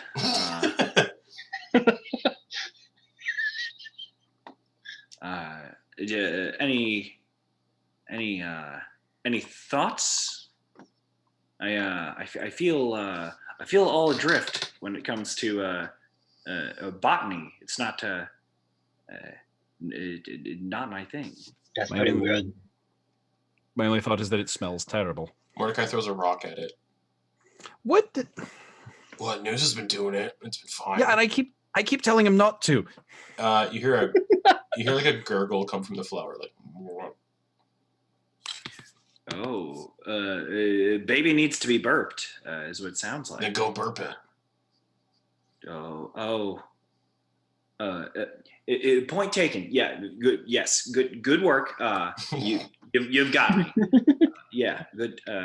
Point taken. Noosa told the dead on it. Using Toll the Dead on it? Yeah. All right. Is there a saving throw? Wisdom. A flower is making a saving throw. That's a 19. Yeah. Ring ring. And you guys hear like more of that gurgling, and you watch as the flower uproots itself. And the flower is like walking on vines, and it's like using these vines to pull itself free. Yeah, so I'm not happy with you right now. yeah, it's like 10 feet tall and 10 feet around, and there's just a ton of corpses like rotting inside the base of this flower. And it's walking around on its tentacles, and it sees all of you. And the smell just like gets 10 times more worse when it uproots itself, and you all feel nauseated. Oh, and I need everybody to roll initiative. Great. All right. Great. I'm not happy with you. Oh, that's so funny. Mordecai got a 14. And I'll ask everybody in 1 second. That is good for you guys. All right, 25 to 20. 15 to 20. 15. 15 for News. 10 to 15. 13. 13. 5 to 10. 9. All right, and what Eralie get, Garrett? Shit. Sorry. Thank you. Eralie, sorry about that. She actually got a 20. 20? Dang. Yeah. All right, so Eralie goes first as this giant flower uproots itself like 30 feet away. All right. Let's see. What does she got here?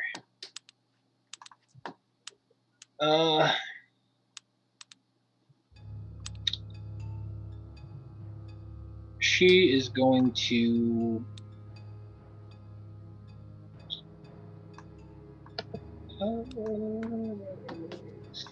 sorry. She's going to bonus action magic stone, put it in a sling, chuck it. Okay. And that is a 15. 15 to hit. That hits. Okay. And for damage, since it's a magic stone done through a sling, do I do the sling damage and the magic stone damage? I think so. I think it's just the magic stone. Maybe damage? it's just the magic. That's it. Just the magic stone damage. Okay. All right. Yeah. So that is crap. No, it smells. That's what it smells like. Yeah. That's only 5 damage. I rolled a 1. Okay. Yeah, the stone hits and just like, and it gurgles more like.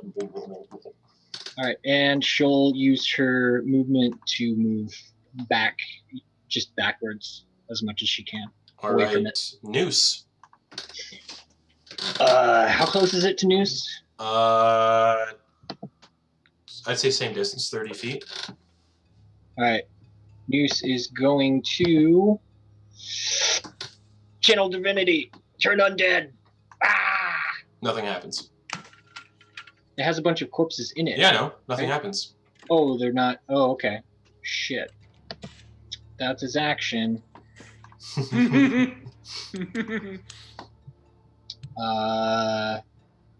So,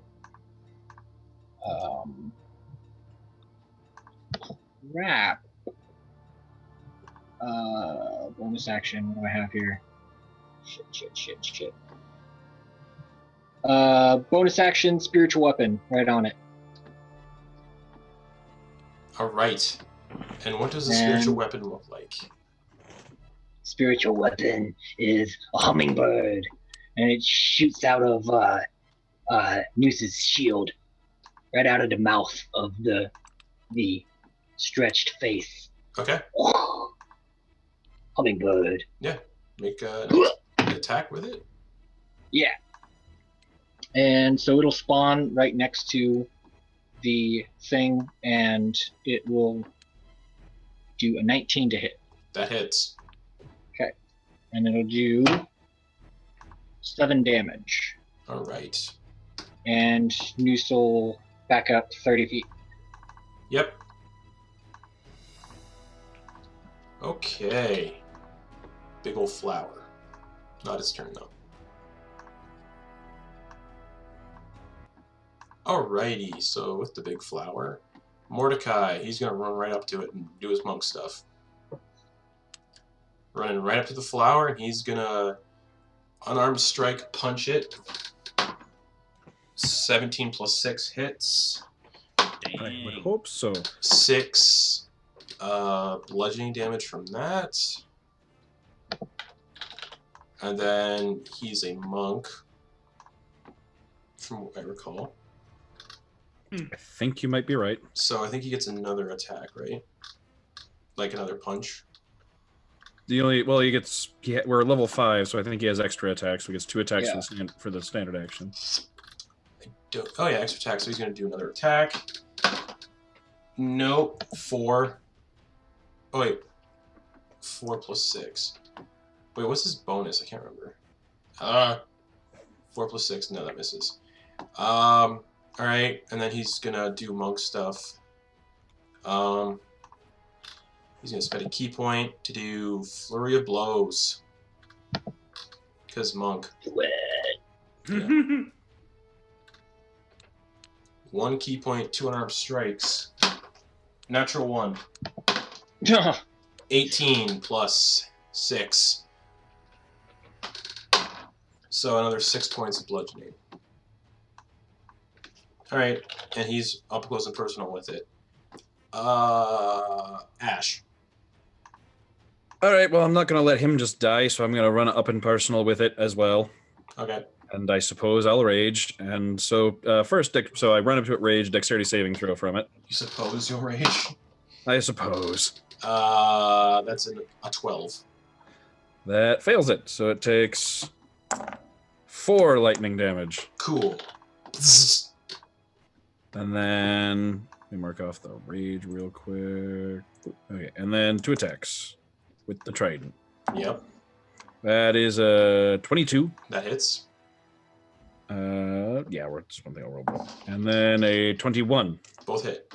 All right, and 2 dexterity saving throws. Yep. Both these DC 17. Natural 1. Cool. And a 10. Both fail. All right. So first attack is 9 plus 7, 16 on the first attack. Shit. And 19 on the second. Damn. Yeah, you take 2 big stabs out of it. Lightning's just arcing through it. Eyes glowing blue with lightning. Yes. Lightning scars all down my body. Anything else for Ash? Nope, that's everything. Okay.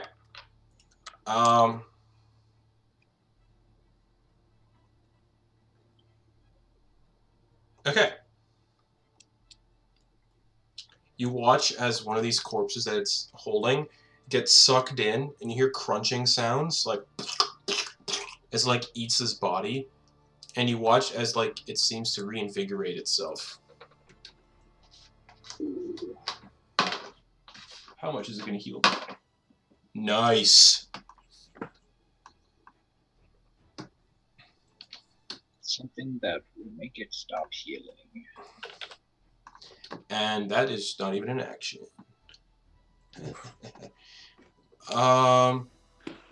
And then I need you both to just... Oh, never mind. Never mind. Start a turn. It's going to make 2 tentacle attacks against you, Ash, and then 1 against Mordecai. Okay. Just... So the first one against you, Ash, doesn't hit. It's a 3 plus 5, so 8. Second tentacle attack, 4 plus 5, doesn't hit. Nope. The one against Mordecai, 7 plus 5, 12, that misses. All its fucking attacks just missed. Ogden Boon thinks 30 feet away. Ash and the Shark Man are right in front of it. Noose moved 30 feet back. And I definitely saw one of those bodies get sucked up. Oh yeah, for sure. Chewed. Oh yeah.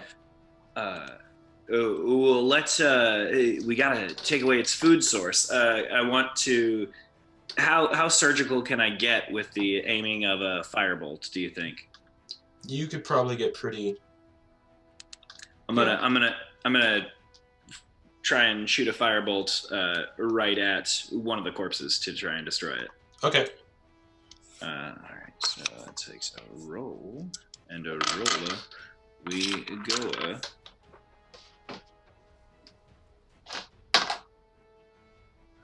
Cool. That is 12. That hits the flower. Okay. And so I hit one of the corpses? Yeah, yeah. Oh, okay. Cool. Because they're like attached to the flower itself anyway. Oh, okay. Yeah. Cool. Then that is 17 fire damage. Nice. And you destroy one of the corpses, and you can see there's 5 corpses left. And what was the damage again? 17. 17. Yeah, so yeah, one of the corpses just like burns away.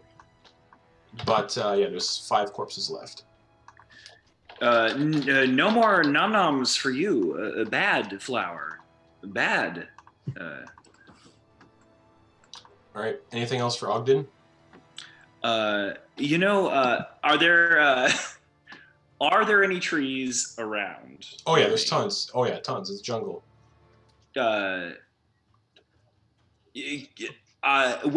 Fellas, I'm gonna probably hide behind one of these less alive plants, and I just go hide behind the nearest tree to me, but not like I want to still be in the fight, but just take cover behind a tree. Sure, cool beans. You do that. You like run like 10 feet back and like scoot behind a tree. All right. News from like the dense like grass you're hiding, like the really tall grass you're hiding in. You can kind of see Ogden like throw a fireball and then kind of like hide behind a tree. After my own heart. Damn. All right, and because of this, I just rolled this thing's initiative since it just entered combat. Cool. Ogden, the tree you're hiding like up against. You sort of hear something slithering on the tree. Ooh. Surprise! Before you roll. I was gonna say before you roll anything, is that a time to use a portent? Or is this rolling? I feel like sneak attack. This is an attack to hit. Oh, okay, so it automatically hits. Well, it's a surprise attack. We'll see. Okay, cool. 17 plus 6 to hit. Oh yeah. Oh, that definitely hits.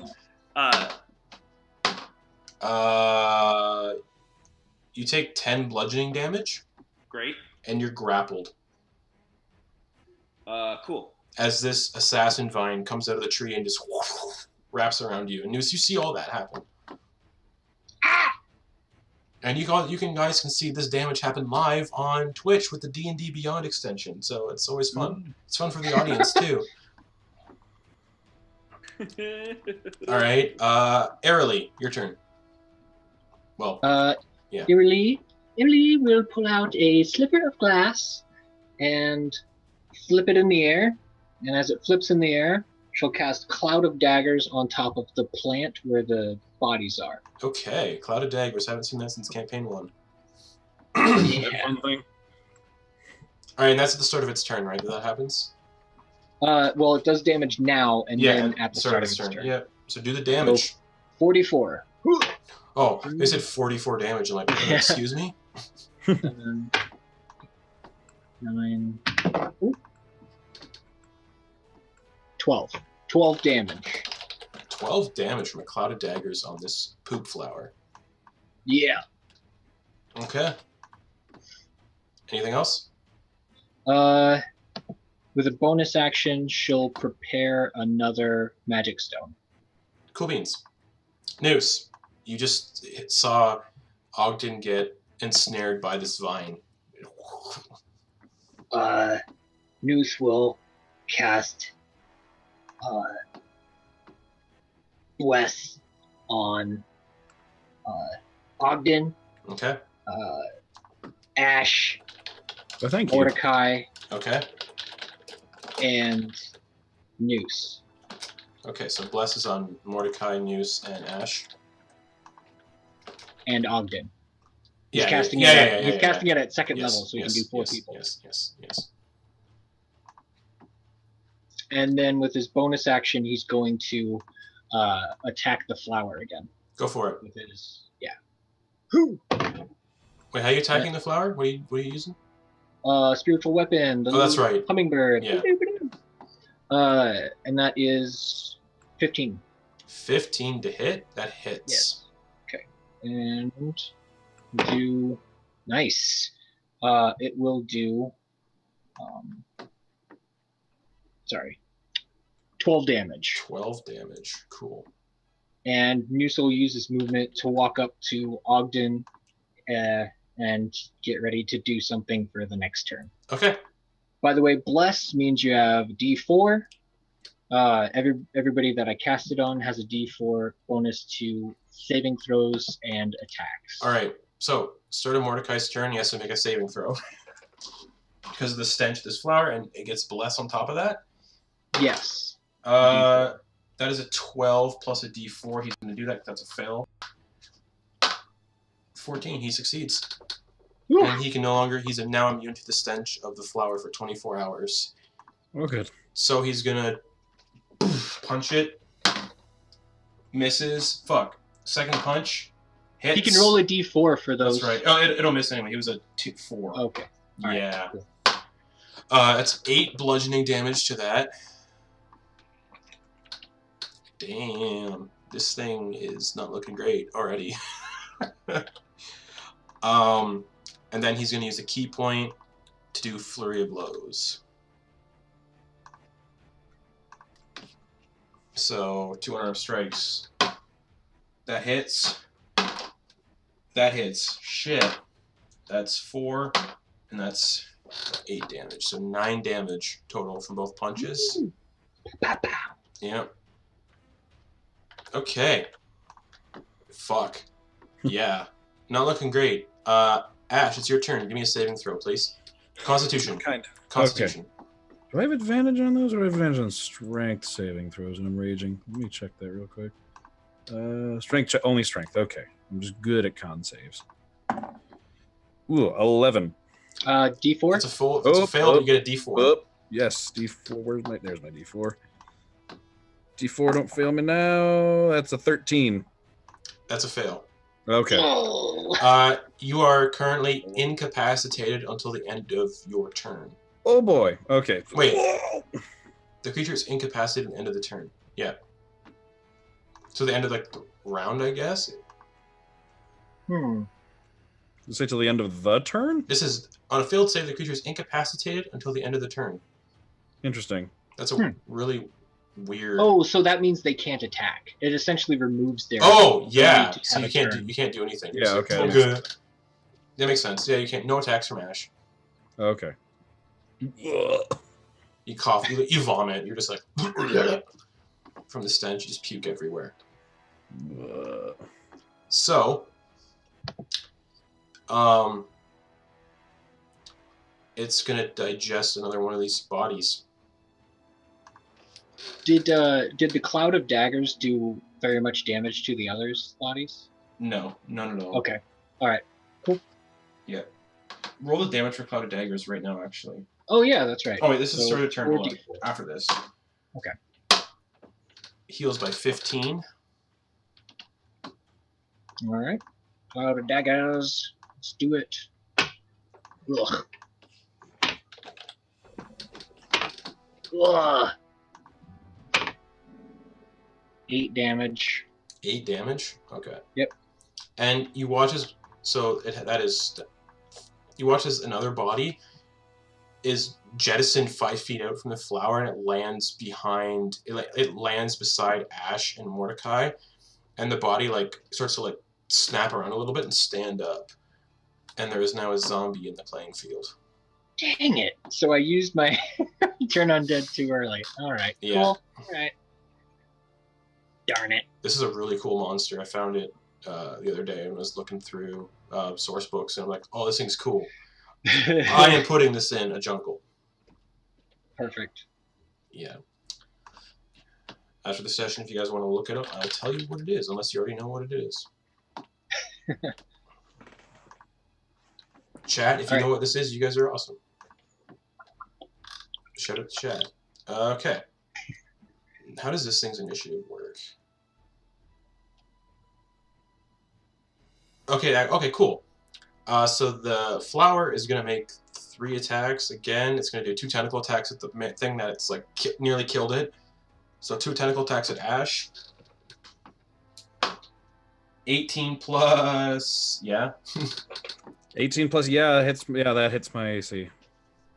Okay. If it was an 18 plus, then no, but so that is 9 bludgeoning damage. So 4. And you need to give me a Constitution saving throw. Oh, I'm so good at those, apparently. With a D4. Yep. 15. 15? Mm-hmm. You do not take the poison damage. Okay. Second tentacle attack. Going for your chin. Ah. 17 plus 5. Yeah. Yeah, so second attack. 13 bludgeoning damage. So 6. And same saving throw. D4. There we go. Yeah, I got it. That's a 23. Success. And then the final tentacle attack is going for Mordecai. 14 plus, what did I say was plus 5? So it's a 19. Wait, 14 plus 5. 19. That hits Mordecai. His AC is 16. Poor guy. 6 plus 2. 8 bludgeoning damage to Mordecai. He's got 52 hit points. He's good. And he needs to make a Constitution saving throw. But he's blessed because he got a 4. The 4, even with bless, it won't work. It won't do anything. So he's going to take 4d6 poison damage. Woof. Whoa. 22 poison damage. Oh! Ouch. So plus the poison damage and the whip attack, that's more than his... Half? That's more than half his hit points. Woof. So he needs to do a yeah, we also do massive damage rules, Caleb. I do it sometimes. If the encounter is like a boss encounter, I won't do it. Like a major encounter, like with a dragon, not going to do it. So massive damage is on Dungeon Master's Guide Chapter 9. You roll a Constitution saving throw. If you fail the DC with 15, you have to roll in the System Shock table. Some of them can be pretty gnarly. Mordecai, what's his con modifier? 11 plus 3. He got a 14. He just failed it. So he needs to roll a d10. 4. He is stunned until the end of his next turn. Oh. Oh, wait. So Wait, he can do a d4 to see if he can get through that. 11 yeah. plus, he got... Okay, so plus 3 on top of that, he succeeds. Okay. Woo. Because it's still a constitution... It's considered a constitution saving throw. Yeah. Yeah, so he is okay. He's not stunned. Bless. Woo. Hashtag blessed. Yeah. So that's its turn. Ogden, Boon. Hold on. At the start of your turn, you're gonna take some poison damage from being constricted by this vine. Okay. Oh, I thought it was a snake. It's a vine. Ooh. It was a sneak attack vine. Ogden, Boon, you take 20. Yeah, you take 23 points of poison damage. What's your max hit points? 36. Okay, so give me a Constitution saving throw. 36. Owie. I saw this going a certain way. Massive success. So I can replace any roll with Portend, and I'm going to replace that Constitution save with a 19. I'm going to burn my 19. Yep, cool. You succeed automatically. But yeah, you're like strangled by this vine. So it's your turn. You can, you're currently restrained. Yes. Currently restrained. Yeah, so you can try to break free if you would like to. Great. So that's a strength roll. Yes. Great, and it'll be plus bless. No, because it's not a saving throw; it's a check, right? Oh, okay. Bless apply to checks? It is just a check. Oh, it is just a check. Okay. Doesn't bless apply to checks? It Attacks and saving whenever throws, I target think. makes an attack roll or saving throw. Oh, okay. Just check. Yeah. So yeah, Okay. strength check. I'm thinking of Bane. I Yeah. think it applies to checks. Oh no! Oh, that's a sweet, sweet one, baby. You are still restrained by this vine. You know, I didn't want to leave anyway. I'm good here. All right. So it's the vine's turn. That's yeah. Okay. As an action, it's going to use entangling vines. And it's going to look right at Noose when it does. Well, it's going to aim. It's like one of its vines at Noose when it does it. Ugh. Like, and it's going to wiggle. 15-foot square around Noose.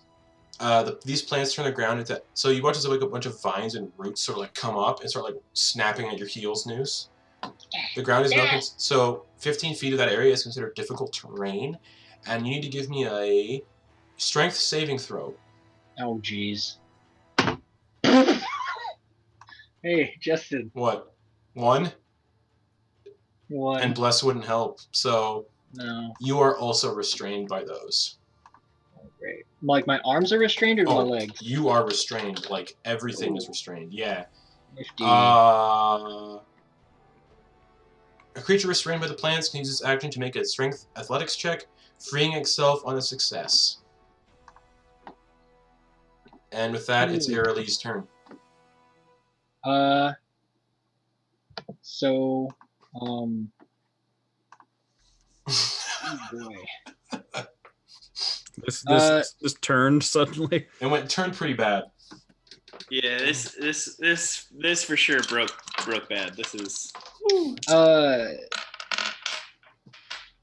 Can Eralie hit to the vine that's on Ogden? She'd have to like move back and do it. Yeah. Well, she had moved back the same distance Yes, as me. she can attack the vine that is holding Ogden. Just pray it's not a natural 1. Yeah. Yeah, she'll use the magic stone. Yep. Wow. Yeah, it was a natural 1. I'm not even joking. It was a natural 1. Hits Ogden in between the eyes. What?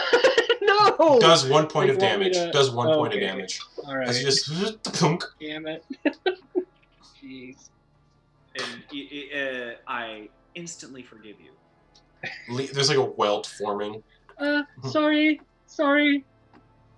Man, Garrett, natural 1s for you today are brutal. They have been tearing So- me apart. As like some sort of outside knowledge, in our last game we do at 7 p.m., Garrett was constantly rolling natural ones. Constant. You got to roll out those ones before you start a session. You got to My roll them out. God. Get them out of your dice. Shake them out of your bad. dice. So she's just gonna use a bonus action to I don't know. She's gonna go run up to Ogden and just be right up next to him with a dagger. Okay, like just to slit his throat. Just No, to like This cut rate, him, I mean, maybe. to No, cut him loose or No, I Yeah. understand. Be quick about it. It really just turn me into a meal. Yeah. All right. With that, it's Noose's turn. You're currently restrained. All right. So Nice can't do anything, but first he's going to have a use You a can bonus make action. attacks, but they're with disadvantage. Okay. Well, first he's going to use a bonus action to attack the plant with a spiritual weapon. Yeah, the big like flower thing. Yeah.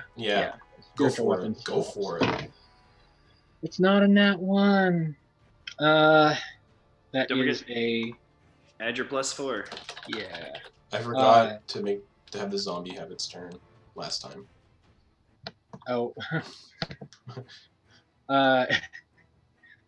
Yeah, that's a 20. Not natural. Oh, I was gonna say. So- Okay. Yeah, that hits.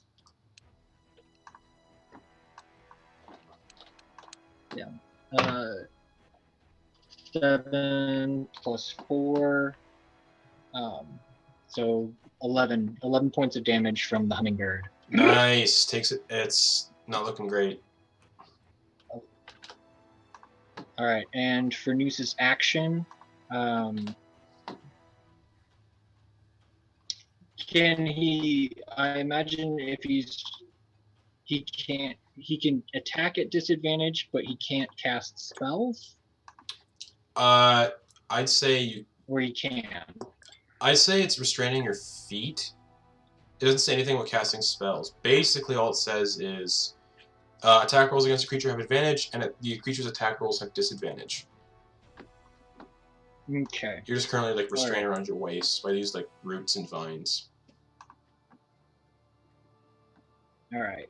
Oh shit. Noose is going to toll the dead on the vine Sure. on Ogden.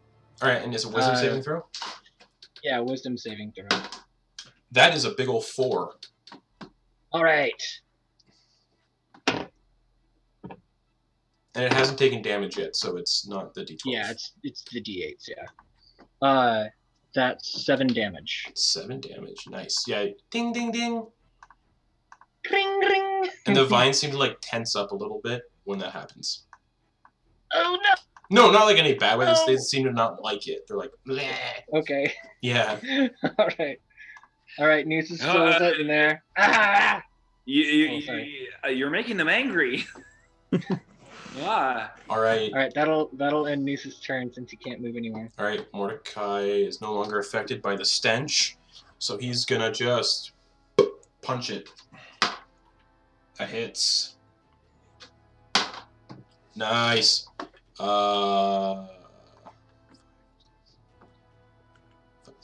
8 bludgeoning. Oh shit. And he's gonna like jump in the air and try to like punch down on top of it. Natural 20. Woo! So max damage plus roll damage for Mordecai's unarmed strikes. So that's 9 plus 7. So 16. He jumps in the air and punches down on this flower, and he watches he sinks into the flower, and the flower just like it doesn't explode, but he like impales the flower from the top, and he like rips himself free from the flower, and the flower just sort of like wow, and falls flat dead. Okay. And you see the corpses just sort of like spill out. The remaining 3 corpses spill out. Or the 2 corpses spill out, and the zombie sort of just falls to the ground, unmoving, back into a corpse. All right. And then Mordecai is gonna run at the vine because you heard the commotion back there. He's gonna run at the vine. And he's gonna use a key point to punch the vine. and get a natural 1 and punch Ogden in the face. You're just not meant to live. It's just what it is. It's not meant to live, I guess. Flurry of blows. The first one is a natural 1.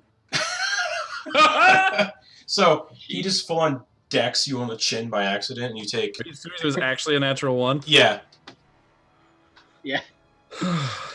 No, just fate is just you're actually. I'm sorry, Just but right across your chin. Doesn't do any damage because he realizes that he's missing, so he's gonna like hold back and just lightly nudge you on the chin, and then with the second punch, he's gonna right for the vines, and 18 plus 6, so 9 bludgeoning damage to the vine. All right, this is going horrendous. Ash. all right. So it's just the vine left at this point, right? Yeah, just the vine like on the tree, like currently like just strangling Ogden. Okay, I'm gonna walk over to it, so it needs to make me a dexterity saving throw. Natural 1. Okay, so it takes 2 lightning damage, Cool. We're number 1. and then I will attack it twice. Yep. Oh, one at a time. Wow, that is a. I got the D4 still. Mm-hmm. Oh, wait, no. 16. That hits. Okay, dexterity saving throw. Yep. 2. No, okay, so that'll take full damage. That's not great. 15 damage. Okay. Second attack is 27. That hits. I would hope so. Dexterity saving throw. 10. Still fails. For even less. 6 plus 13 damage on that one. Okay. Still holding on. Why won't this thing die? Insane. The vine finds a way. Ogden, it's your turn. You're going to take the poison damage again. Start of your turn from the vine. Oh, man. You take 23 points of poison damage. Oh, I'm dead. Or I'm down, at least. Unconscious, yeah. Just like blah, in the vines. Oh no. Ball sacks. Well said. It's just squeeze tighter on you. So with advantage, we'll see if it hits.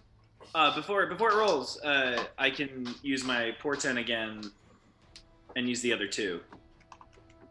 Yeah. Or use the 2. Yeah. Because it's a creature that I can see. Well, Or you're where? unconscious. Ooh. That is... that's a fair point. Yeah.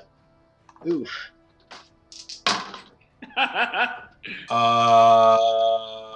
14 plus 6, yeah. Oh, yeah. Oh, so for sure. 2 That's a... 2 death fail saves. Got it.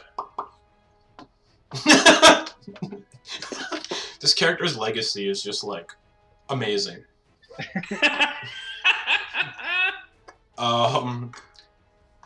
Yeah. Okay. Well then, Eralie. Eralie's gonna run up to Ogden Boon and cast Cure Wounds. Yeah, for sure. Chat's pressing F to pay respects. Yeah. Yeah, Eralie's running up to Ogden Boon and it's just like, oh, jeez. Yeah, I think I DM'd a couple of you. And you get 5 hit points. Okay. And your death save fails go away. Yeah. You're like,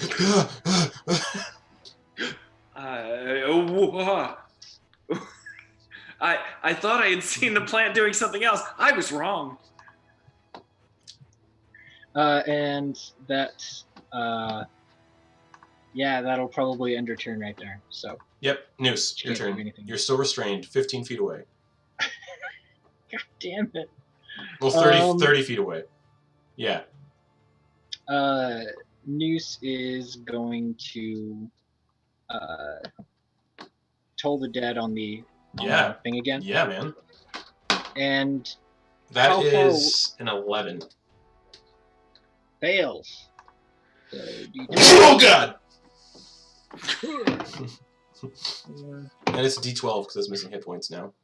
Yeah, but I only rolled a total of 7 hit points for that. Seven damage. That's not great. Nope. Ding, ding, ding. And like 2d12s. the vines kind of like move around a lot, like wet noodles. Yeah, and yeah. How far away is Noose's spiritual weapon? 30 feet, or from the flower thing. I'd say 40 feet. Well, from the vine. Oh, from the vine? 40, about 40 feet, yeah. All right. Because I was 40 from the He can plants. move it 20 feet, so he'll just use his bonus action to move it 20 feet closer to the vine. Yep. Mordecai's turn. Mordecai's like cracks his neck and punches the vine again. Yeah, 18 plus 6. 4 plus fine, 7 man. bludgeoning damage. Yeah. Assassin vines are tougher than I thought they'd be. Apparently. Like, it's funny that the corpse flower that I wanted to be like the main encounter was just like, whatever, fuck you, dealt with. That's a 2 plus 6 for his next punch, so that misses. That's right. Still misses. Oh, alright. Yep. Then he's gonna just spending those key points. Key point to do another flurry of blows. I think you can only do a flurry of blows if you hit with one of your attacks. Oh, really? Really? Yeah. It says. I believe that's the Let me check stipulation. here. When you take the attack action, doesn't have to hit. Oh, okay. Doesn't have to All hit. right, cool. Thank you. Sorry about that. Yep. So a 10 plus 6 hits. 3 plus 3 is 6 damage.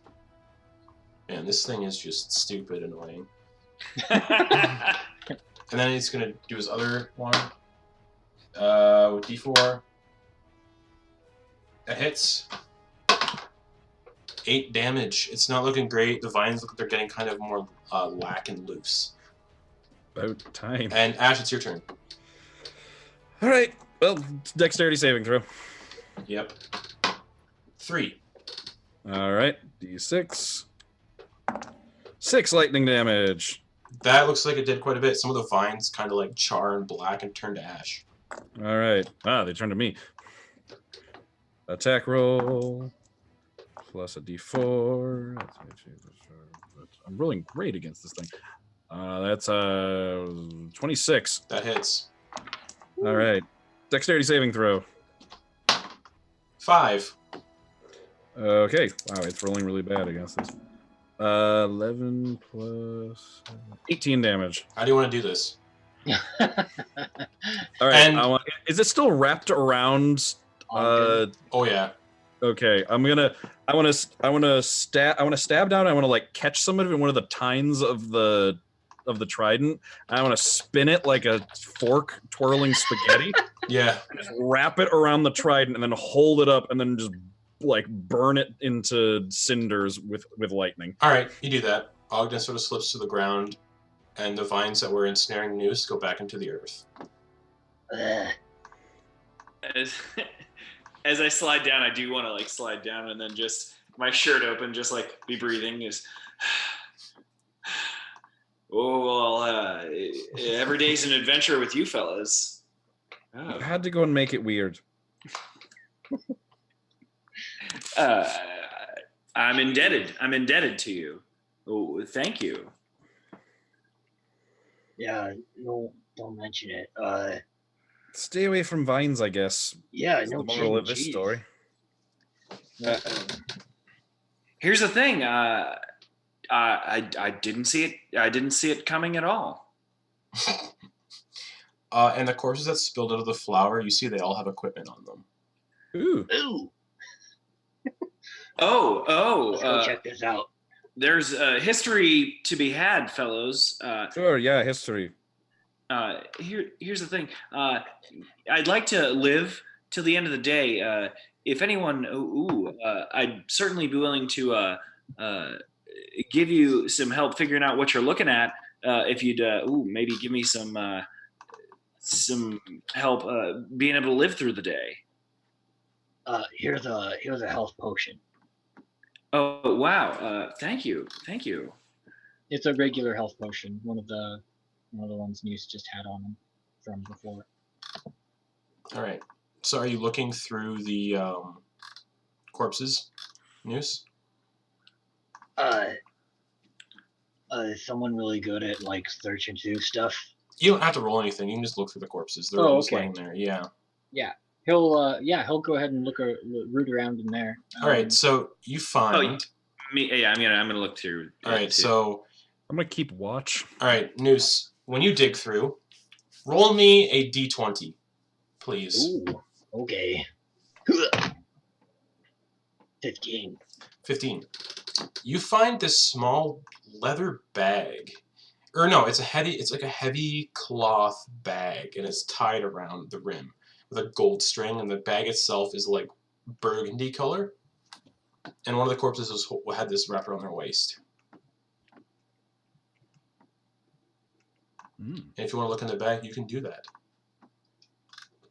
Yeah, sure. New soul. What is it? What does it feel like? There's anything inside? It feels it feels pretty heavy. Like it feels like there's a lot of something in there. All right, New soul, open it up. One or two things. Is it two things that he's? Funny enough, everyone making testicle jokes. What? Inside the bag, well, I don't know, it's funny to me. Inside the bag is just a bunch of beans. Oh, beans. It's a bag of beans. A bag of beans. So you can add a magic item called a wondrous magic item, bag of beans, to Noose's inventory. Would Noose know if it's magic? Nope, but you have that item in your inventory. Okay. And Ogden. Hey guys, look what I found. It's a bag of beans. I don't know. Oh, well, if you need any more info, let me know, and I'll take a look at it. Oh, wait. Yeah, sure. Yeah. All right, so another couple minutes pass, and you know that this is a magical bag of beans. Inside this heavy cloth bag are, let me roll for it, are 8 dry beans. 8. The bag weighs ½ pound plus a quarter pound for each bag it contains. So I'll let Sam do the math on that. And you know that if you dump the bag's contents on the ground, they explode. You, my friend, those beans will explode if you dump them on the ground. See. And if you remove a bean from the bag, plant it in dirt or sand, and then water it, the bean produces an effect 1 minute later from the ground where it was planted. The DM chooses the effect or rolls for it. Nice. And Ogden relays that information to you, Noose. Yeah. Magic happens with those beans, my friend. Enjoy. They're magical fruit. Thanks, I guess. Of course. I'm gonna go ahead and relieve this passed on member of society of their belongings and goods. Cool. Yeah, same thing as Noose. Give me just a straight D20 roll, I guess. That is a 9. A 9. Okay. Let me consult my loot tables. I looked at the wrong table. Almost gave you something that would have been stupid. Is it a deck of many things? No, that would have been amazing. No. You remember that one shot? No, it wouldn't. No, it wouldn't. All right. Where? I lost my table. Hopefully your computer's sitting on it. Haha. We all laughed. Thank you for narrating that for me. We all laughed. What'd you roll again? 9. 9. You find this sort of bottle, like a potion, and it's an orange flickering liquid, and there's smoke filling the top of the container. Can I use identify on that? That is a potion of fire breath.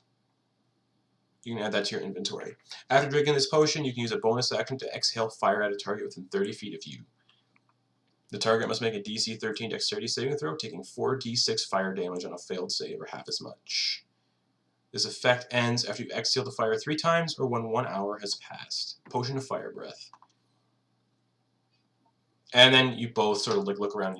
You each collect a total of 200 gold pieces each. Ooh. Noose and Ogden. Hey, Ash, you want to have a look here? Are you guys I'll done take looking? over. Yeah, I was just making sure nothing came up and stabbed us in the back of the face while we were looting. But yeah, if you're done, I'll come take a look. You're gonna I'm look. so sorry. What was the ad for both of us? 200 gold. Dope. Thank you. Sorry. And Ash, you're gonna look through the treasure trove as well. Yep. All right. Don't worry. I'll keep look. Roll me a d20, you find, sir. That is an 8. An 8. Okay. On the figure, you see he's got this black cloak, and there's no breeze right now, but the cloak is still like billowing in the wind. A cloak of billowing. Yeah. Oh, this won't help with my ego at all.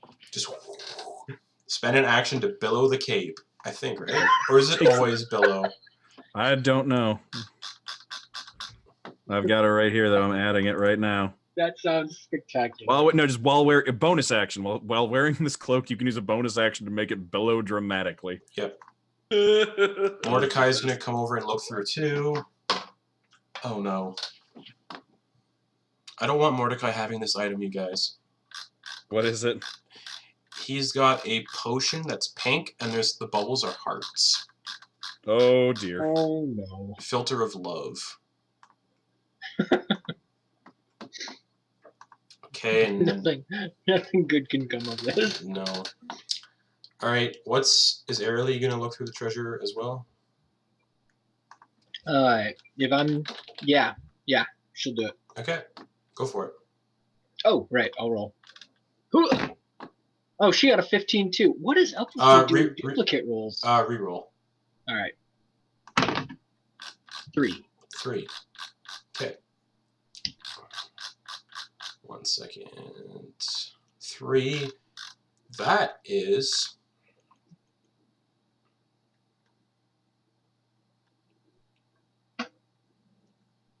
Where is it? Okay. That is... Okay. She finds this sort of... Oh, man. Okay. Interesting. Okay. It's this vial. And it's a milky white substance inside of it.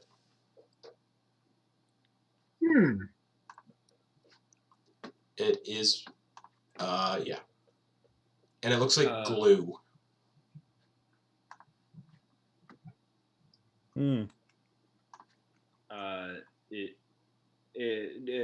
Excuse me. Is that something you needed identified? Most likely, it probably would need to identify. Yeah, she just holds it up. I suppose. All right. Here, thanks. And more time passes, and this is called sovereign glue. Ooh. This viscous, milky white substance can form a permanent adhesive bond between any two objects. It must be stored in a jar or flask that has been coated inside with oil of slipperiness, which this has. When found, a container contains, how many ounces is in this? 7 ounces, so max ounces. 1 ounce of the glue can cover a 1 foot square surface. The glue takes 1 minute to set. Once it has done so, the bond it creates can be broken only by the application of universal solvent or oil of etherealness or a wish spell. Whoa. Yep. So Eralie has sovereign glue. I'm sure she won't abuse that at all. And everyone who loots the corpse pile each gets 200 gold pieces. Ooh. So Very Ash, happy with my price. Eralie, and Mordecai also get those 200 gold pieces. I'm doing much better than when I spent almost all of my money buying a first mate's ship. Mordecai finally has gold again. Huh. Because he bought that violin, that's right. Oh, yeah. Alright, so you dig through the piles, you don't find much else of use. There's like a rusted, broken longsword in there, but that's about it. The bodies do smell like shit, because they're in that corpse flour. Yeah. Yeah. Ooh-wee. But you each got magic items from that. We got some cool stuff, guys. I Hurt don't real disagree. bad. And Well, I don't hurt real bad. as you're all sitting here, you sort of hear like a like horns. You know, that's probably not a good thing. Uh-oh. And nearby, you guys can hear horses galloping, like. That's probably definitely not a good And thing. looking through the dense foliage, you can see the trail again. But you see a bunch of these Kingsguard in their gold armor, white cloaks, the Kraken-shaped helmets, and they ride past on horses, going north. So the direction you're headed, they're going that way. Clop, clop, Oh. clop, clop, clop, clop.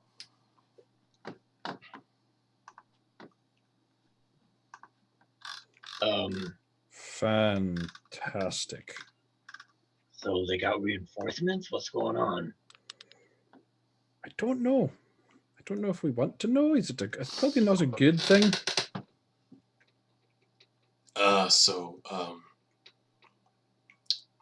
What do we do?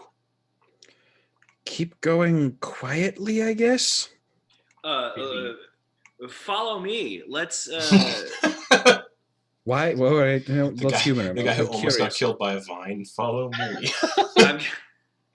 I've got a new lease on life. I'm gonna down this potion and then start walking north. Just feeling the vibe. Yep, down the healing potion.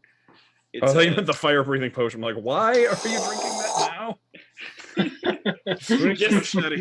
just errantly barking fire into the sky.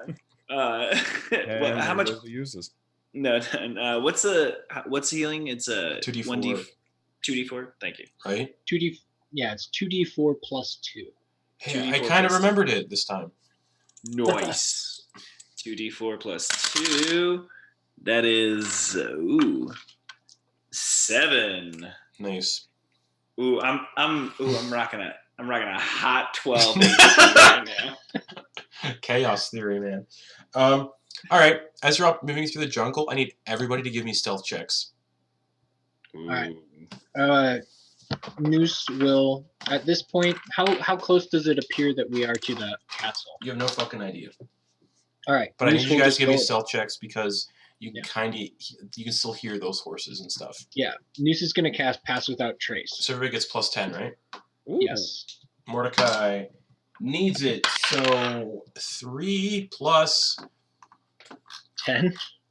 Well, I'm seeing what he has first. Oh, gotcha. Yeah. He's pretty good at stuff.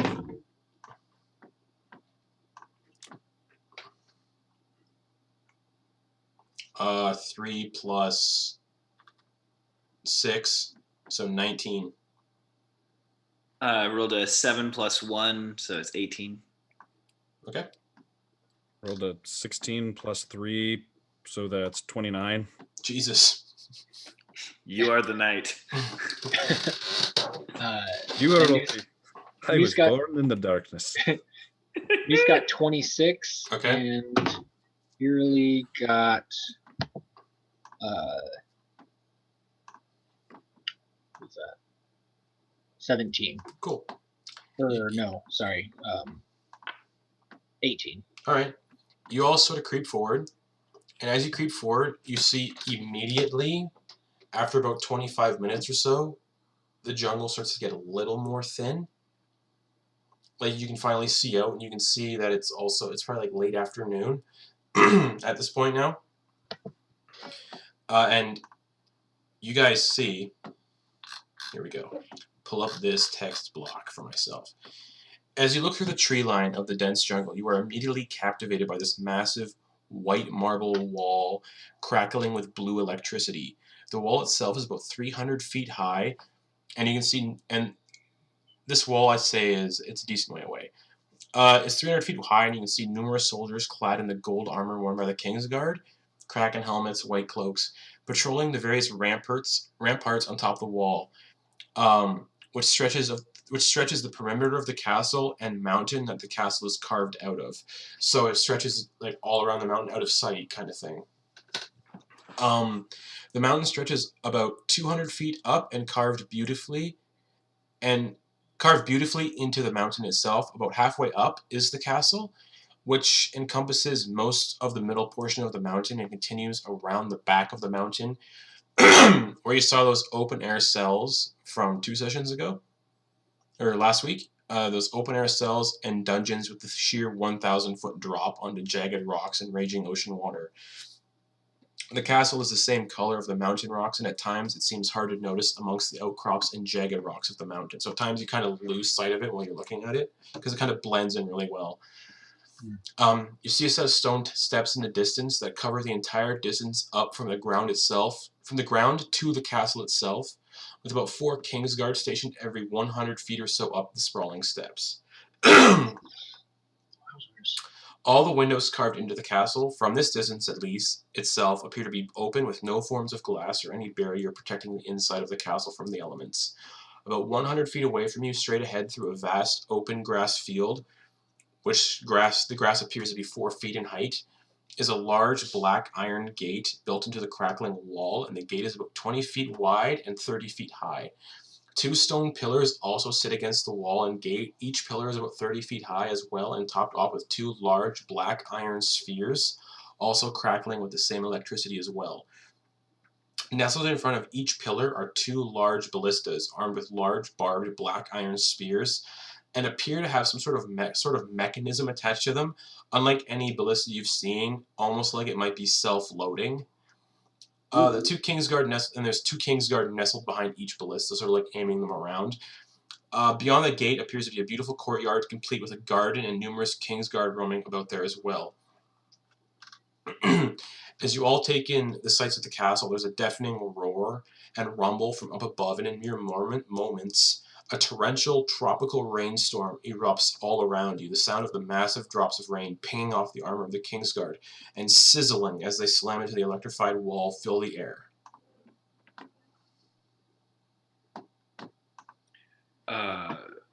Well, I'm sufficiently terrified. Huh. Mordecai's like, I guess Durza could have helped us out here, huh? Probably.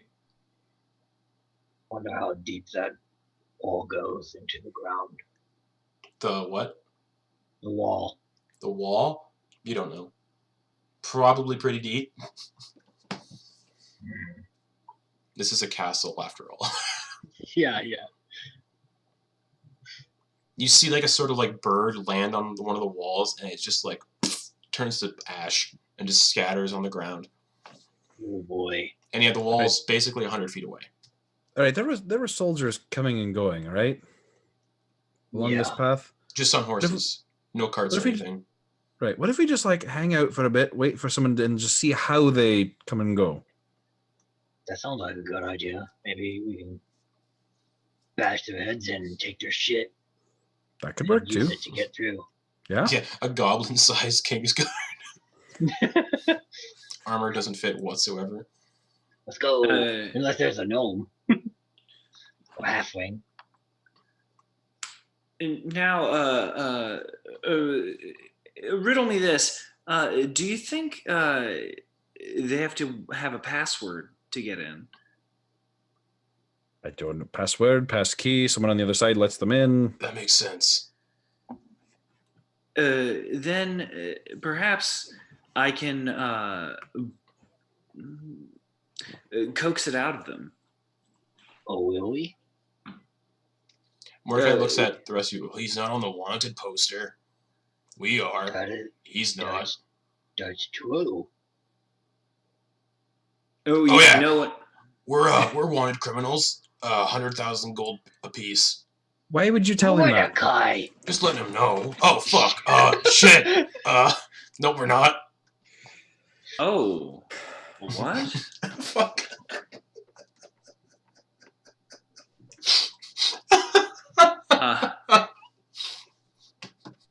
Now I feel as though I'm with celebrities. Sure, let's go with that. Here's the thing, fellas. I feel as though my much more approachable nature could help us out in this venture. Wouldn't you say? You go for it. Okay. Just walk out there and talk to them, I guess. They're 100 feet away.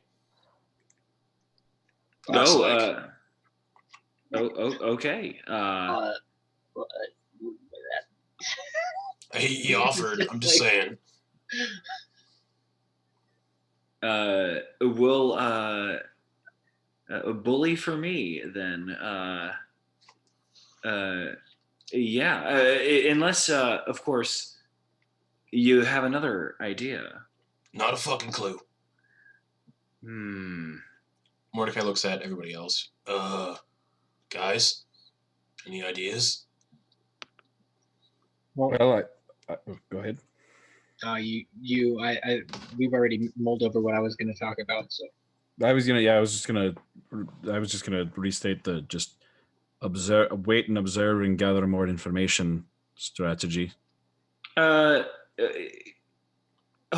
got one idea, fellas. Is there any tiny inanimate objects, or like tiny sized objects around us, like a stick, perhaps? Yeah, sticks, pebbles, rocks, stones. Great. Can I grab like a flute-sized stick? Sure. Just for like dimension's sake, like so. Yeah. Probably about 12 inches long. About that's like. I want to cast Tiny Servant on it. Okay. Yeah. All right. And then and say, "Wake up, my little friend. Wake up." So it grows arms and legs, and I want to be, "Hey there, how you feeling? Could you steal us some keys to get in there?" No, it's like stick head, entire body. It's just like. Perfect. Yeah, get us those keys. All right. Perfect. Way to go, little friend. All right, this 12-inch stick starts scurrying down the path through this 4-foot-tall grass. Just. And you guys watch as it bursts out of the grass on the other side and approaches the Kingsguard. One of them looks down right at it. And you hear in the distance, "What the fuck is that?" I think it's a stick insect. So fuck is it? And one of them picks it up and holds it in its hand. And it's like squirming, like it's like, "This thing's fucking weird." Yeah, you think we should kill it? See what it can do against the wall? That's a good idea. And they're just bickering back and forth what to do with the little stick man. Muse sees all this happening, and he'll use he thinks it's pretty cool, so he's going to use his health kit to heal Ogden. Okay. And Ogden will heal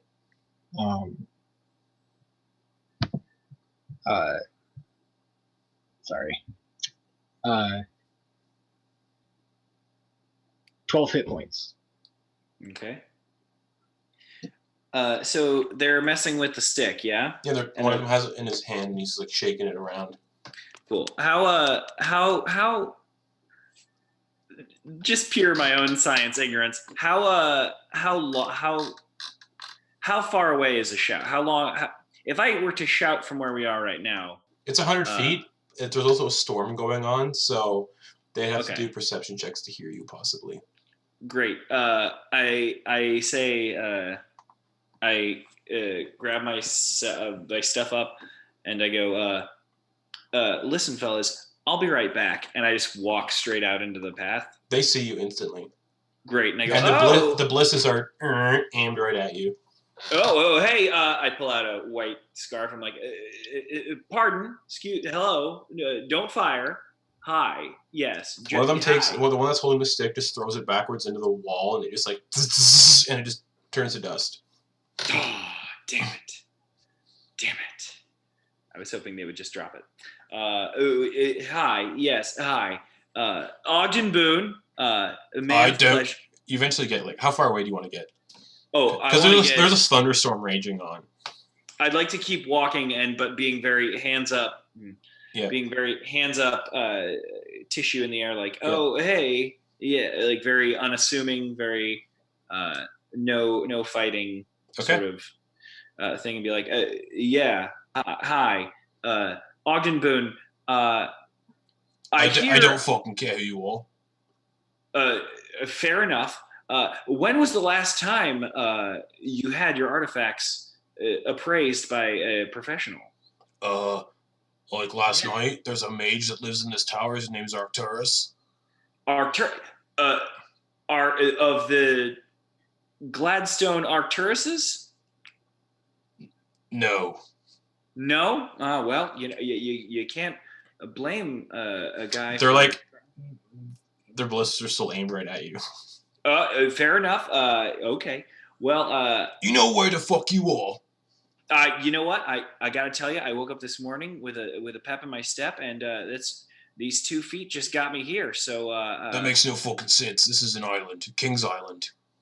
Oh yeah, well, yeah, of course. But does that mean you're not interested in? Not really. Is anybody else in the fucking bushes with you? No, completely solo this time. Deception check. Fellas. Absolutely. Ash. Yeah. Think he's ratting us out? I don't think so. I hope not. He better not. I rolled a. Oh wait, hold on. What's the persuasion? Ooh, that's not great. I rolled an 8. Oh no, deception. Yeah. I take. No, that's a 5. I rolled a +2. Just completely alone, all by myself. They rolled a 9. Oh, wait. How it hasn't been? Oh, that doesn't. Yeah. Bless is gone now, I think. Yeah, it is. I was gonna ask if the bless is still there because it was bless is for 8 hours, or yeah, but it's also only for attacks and saving throws. Yeah. Okay. So he kind of just looks at you. You know, judging by your appearance and your shitty fucking face, I think you're fucking lying. There's no way someone like you would wander on this island by himself. I mean, funny you should say so, because most of the time I don't fucking care. Shut up. Just don't talk right now. No. And one of them aims the ballista at the bushes where you came from and fires the ballista into the bushes. Oh. Ash, Noose, Eralie, Mordecai, deck saving throws. Oh god. Mordecai got a fucking natural 1. But because of the thunderstorm, the sound of someone getting hit is going to be muffled. That's good. Just with it. So that would be a 14 and a 19. Okay, 14 and 19. I'll say that it succeeds. Okay. What Ash get? 8. Okay. So the ballista comes. Mordecai takes the full blunt of it because he got a natural 1, and his body is like slams into you, Ash, and you get knocked over. Fuck. All right. Dex saving throw. I'm gonna get. Fuck. Ballista has to hit first, so it'll hit Mordecai. But I need to see. So it's gunning for Mordecai actually. So it hits. Can he deflect missiles? Oh fuck. He is a monk. Oh, right. How is reaction to deflect or catch a missile you were hit with by a ranged weapon attack? When you do so, damage taken from the attack is reached by 1d10 plus 3 plus 5. Okay, so ballista is gonna roll damage because it hit. Game rules. Fuck it. Pull up my Unearthed Arcana shit. Sorry, everybody. This is getting crazy. There's so much to like look at right now. Ogden just struts up there.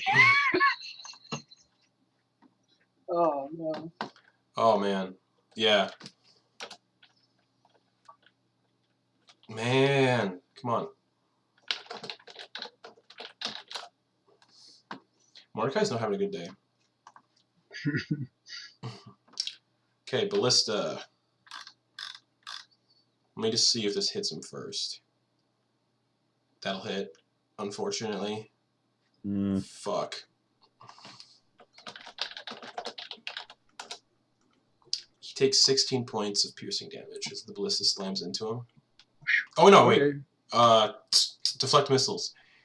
Yeah, I was gonna say that's and then deflect missiles. 1d10 plus your dex modifier. 5 plus 8 plus 5. 18. 18.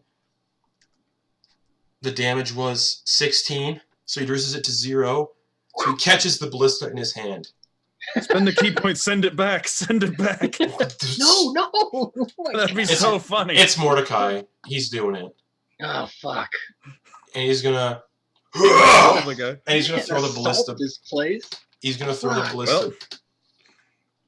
He's throwing the ballista back at one of these two guards. Oh no, this could be so bad. No, he's not doing it. Fuck that. Okay. I don't know if Muse would do that or not. Garrett, what do you and Sam think Muse would do if he was here during that? I think he would probably ask us if we wanted to Okay, he's holding it. do this crazy. What should I do?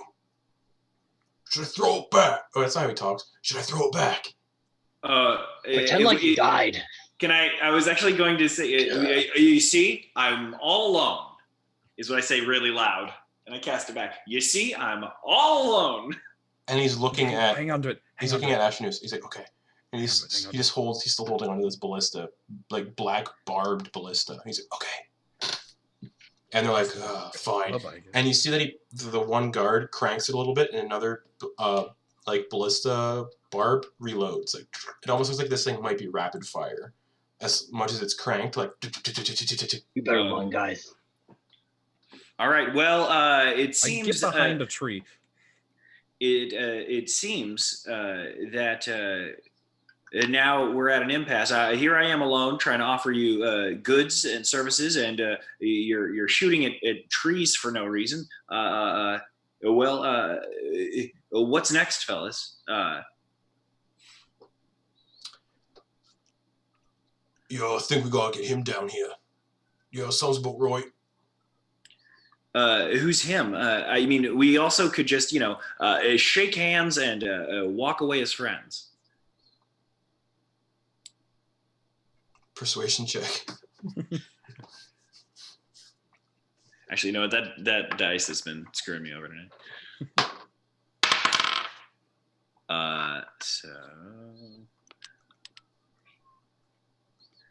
That's a 19. He reaches out to shake your hand. Okay, cool. I'm going to do sleight of hand and get those keys. Sleight of hand check, please, against his perception. All right. I guess it's passive perception. Passive perception. Oh, I was going to say, if you're rolling his perception, I was going to do a portent of 2. Passive perception, because he doesn't realize you're like trying to like steal from him. That's fair. That's a 16. You grab a key ring. Great. Fellas, it's been a dream and a treasure. You have a lovely day. And then I just walk away. That guy was fucking weird. And then you eventually walk back to the bushes and you disappear into the jungle. And you can overhear them saying, "Hey, where the fuck are my keys? You must have left them in the privy again." "Oh, that's probably right." I think these guys are idiots. I fucking love it. And you guys see Ogden kind of creep back towards you. And Ogden, you see the shark man Mordecai still holding one of those ballistas that got fired. Fellas, thanks for staying sharp out there. We as a team just acquired, and then I pull up some keys and I just jingle them in front of them, a way in. And then I put them back in my hand. And as he jingles the keys in front of you all, that's where we're going to end the session for the week. Okay. Oh my god.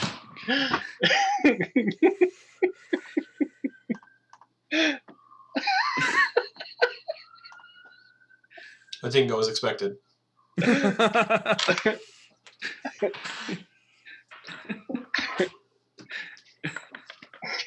Imagine this gigantic ballista bolt. It's huge. It's and like it's just like they deal 3d10 piercing damage, so he caught it. Good thing it wasn't a critical to hit too, because that would have been like 30 plus whatever. Holy crap. But yeah, so you guys, thank you for clapping, chat. You guys got keys through the gate. You got a set of keys. You don't know, they're probably for the gate. You don't really know what else they're what they're for.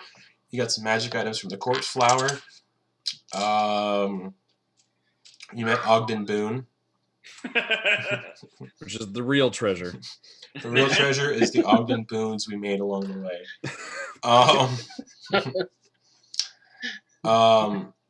So yeah, we'll be back next Wednesday at 10 p.m. Probably more to like 10:30 Eastern time or 10 p.m. Eastern time. We'll figure that out again.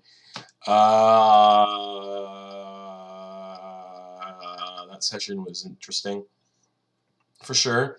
Thank you for having me. Yeah, no problem. Everyone. Thanks for having me on. So as always, we go through the cast real quick. They say closing thoughts. If they want to promote anything, they can do that. Talk about where to find them on the internet. If they have an internet presence, I know Garrett and Sam probably want to talk about some stuff. So without further ado, Garrett. Yeah, that was really fun. Caleb, it has been great to play with you again. Oh man. It's been a while. So this is pretty fun. Thanks, Justin. Yeah, no problem. And this has been a really cool episode. Tomorrow, we're going to be doing Grimshade Mountain. Yeah. It's wrapping up the current arc, and we'll see what happens there. Yeah, come watch me play the Minotaur Death Domain Cleric. Alright. He's super cool. All right. Yeah, thanks again. All right. Samuel. Let's see. No Soldiers of the Lich Queen this week because Justin's out of town, but that's good because that'll give me time to prepare because the players were able to pick literally anywhere in the world where they would be going to gain allies and resources, and they chose the largest city in the world. So there's a lot to prepare there. Should have just went with my decision, Underdark City. At level 2. Yeah, Underdark at level 2. That would have been fun. Yeah. So that'll be fun. I'm looking forward to it. I know things about it. I've known things about it because, like, biggest city in the world, I have some ideas, but, like, mapping it out, putting all that together, putting story hooks in it, I'm looking forward to getting into that. All right. Yeah, I can't wait for Hannibal to be in a big city. Yeah, especially because he's never lived outside that enclave. Yep. All right. Caleb, anything you want to promote, talk about? We can find you on the internet, where we can do that. Anything you want. You can find me on Twitter at callmecable.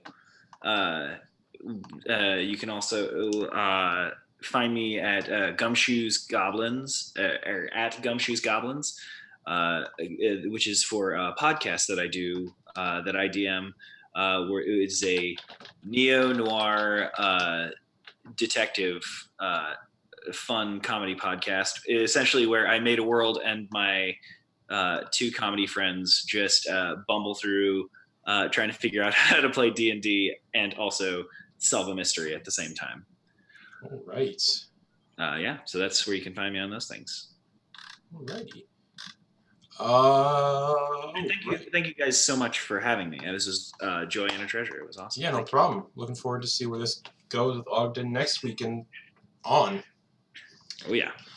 I'm concerned that Ash is becoming the voice of reason. Yeah.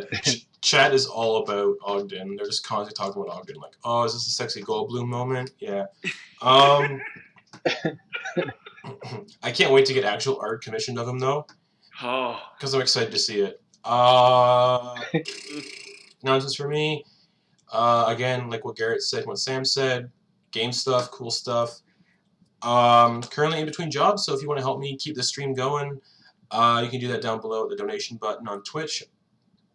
And you're watching on Twitch right now, probably. So twitch.tv/mimicsn monstrosities. You can do that down below. Help me keep this going. I do have a bunch of interviews lined up, so hopefully I get something quick. Also, you can check out our Patreon, which is patreon.com/mimicsnmonstrosities as well. And you can donate the $1 tier to take part in a text-based RPG I'm going to be doing on the Discord, where you roll up characters and you can affect the world that the players are playing in for this pirate campaign in terms of voting on who the next king might be if they kill the king, who the next pirate queen or pirate king might be. Bunch of stuff, and you can also take part in the world and cause attacks on settlements and stuff. It's going to be really cool to figure that out. And the $10 tier is going to get you free dungeons and adventures for the DMs Guild. I'll be releasing adventures every so often on the DMs Guild for like $12, $15, and $10 tier will get you those whenever they release for free. So if you like adventures of D&D, and if you want to see an example adventure of such adventure, you can look up our video on our YouTube channel, Fizzleblimp's Sugarland, where we played through a D&D-esque Willy Wonka's Chocolate Factory, which was horrendous and hilarious. You can see Old Dilly in action. Old Dilly. And also, you know, follow us on Twitch, follow us on Twitter at Mimics and Monstros, follow me on Twitter at JWROSSS. And I just had an idea for one of the things for the charity stream over the summer. The greatest hits of everyone's favorite characters from one shots, like Old Dilly, Glambot 9000. Yeah. Oh, and yeah, thank you for reminding me. Cool. July 10th, 2019, we'll be doing another 12-hour charity stream. Proceeds going towards the charity that we did before, Extra Life. Also, we'll also be doing donations for the channel itself to make it better, i.e. better stream setup. And just a bunch of other stuff so we can all sort of get money from doing this. And I can move to do this full time, because doing D&D stuff full time would be sweet. Also, hope everyone enjoys watching D&D Live 2019 this weekend. If you tune in to watch that, I'll be watching it for sure, because I got to know what that new adventure is. I need it in my body. And also, we're nearing the end of House from Bent Hill, our Persistent Haunted House campaign on Wednesdays at 7 p.m. Nearing the end of that. When that ends, I'll be taking 4 cast members from the internet, from elsewhere, and we'll be doing Dungeon of the Mad Mage. I'm going to try to rerun Dungeon of the Mad Mage for people that actually have consistent schedules with me, and I'll be doing that on Wednesdays at 7 p.m. Eastern Time. Don't know when, probably in June or July we'll start that, and that'll be Dungeon of the Mad Mage. We'll be starting on the 2nd level of the dungeon, the Arcturium of Doom. I think that's what it's called. I don't remember. Basically, that's all the announcements I have. So, as always, we wave goodbye to our webcams every night. So, goodbye, everyone. Later.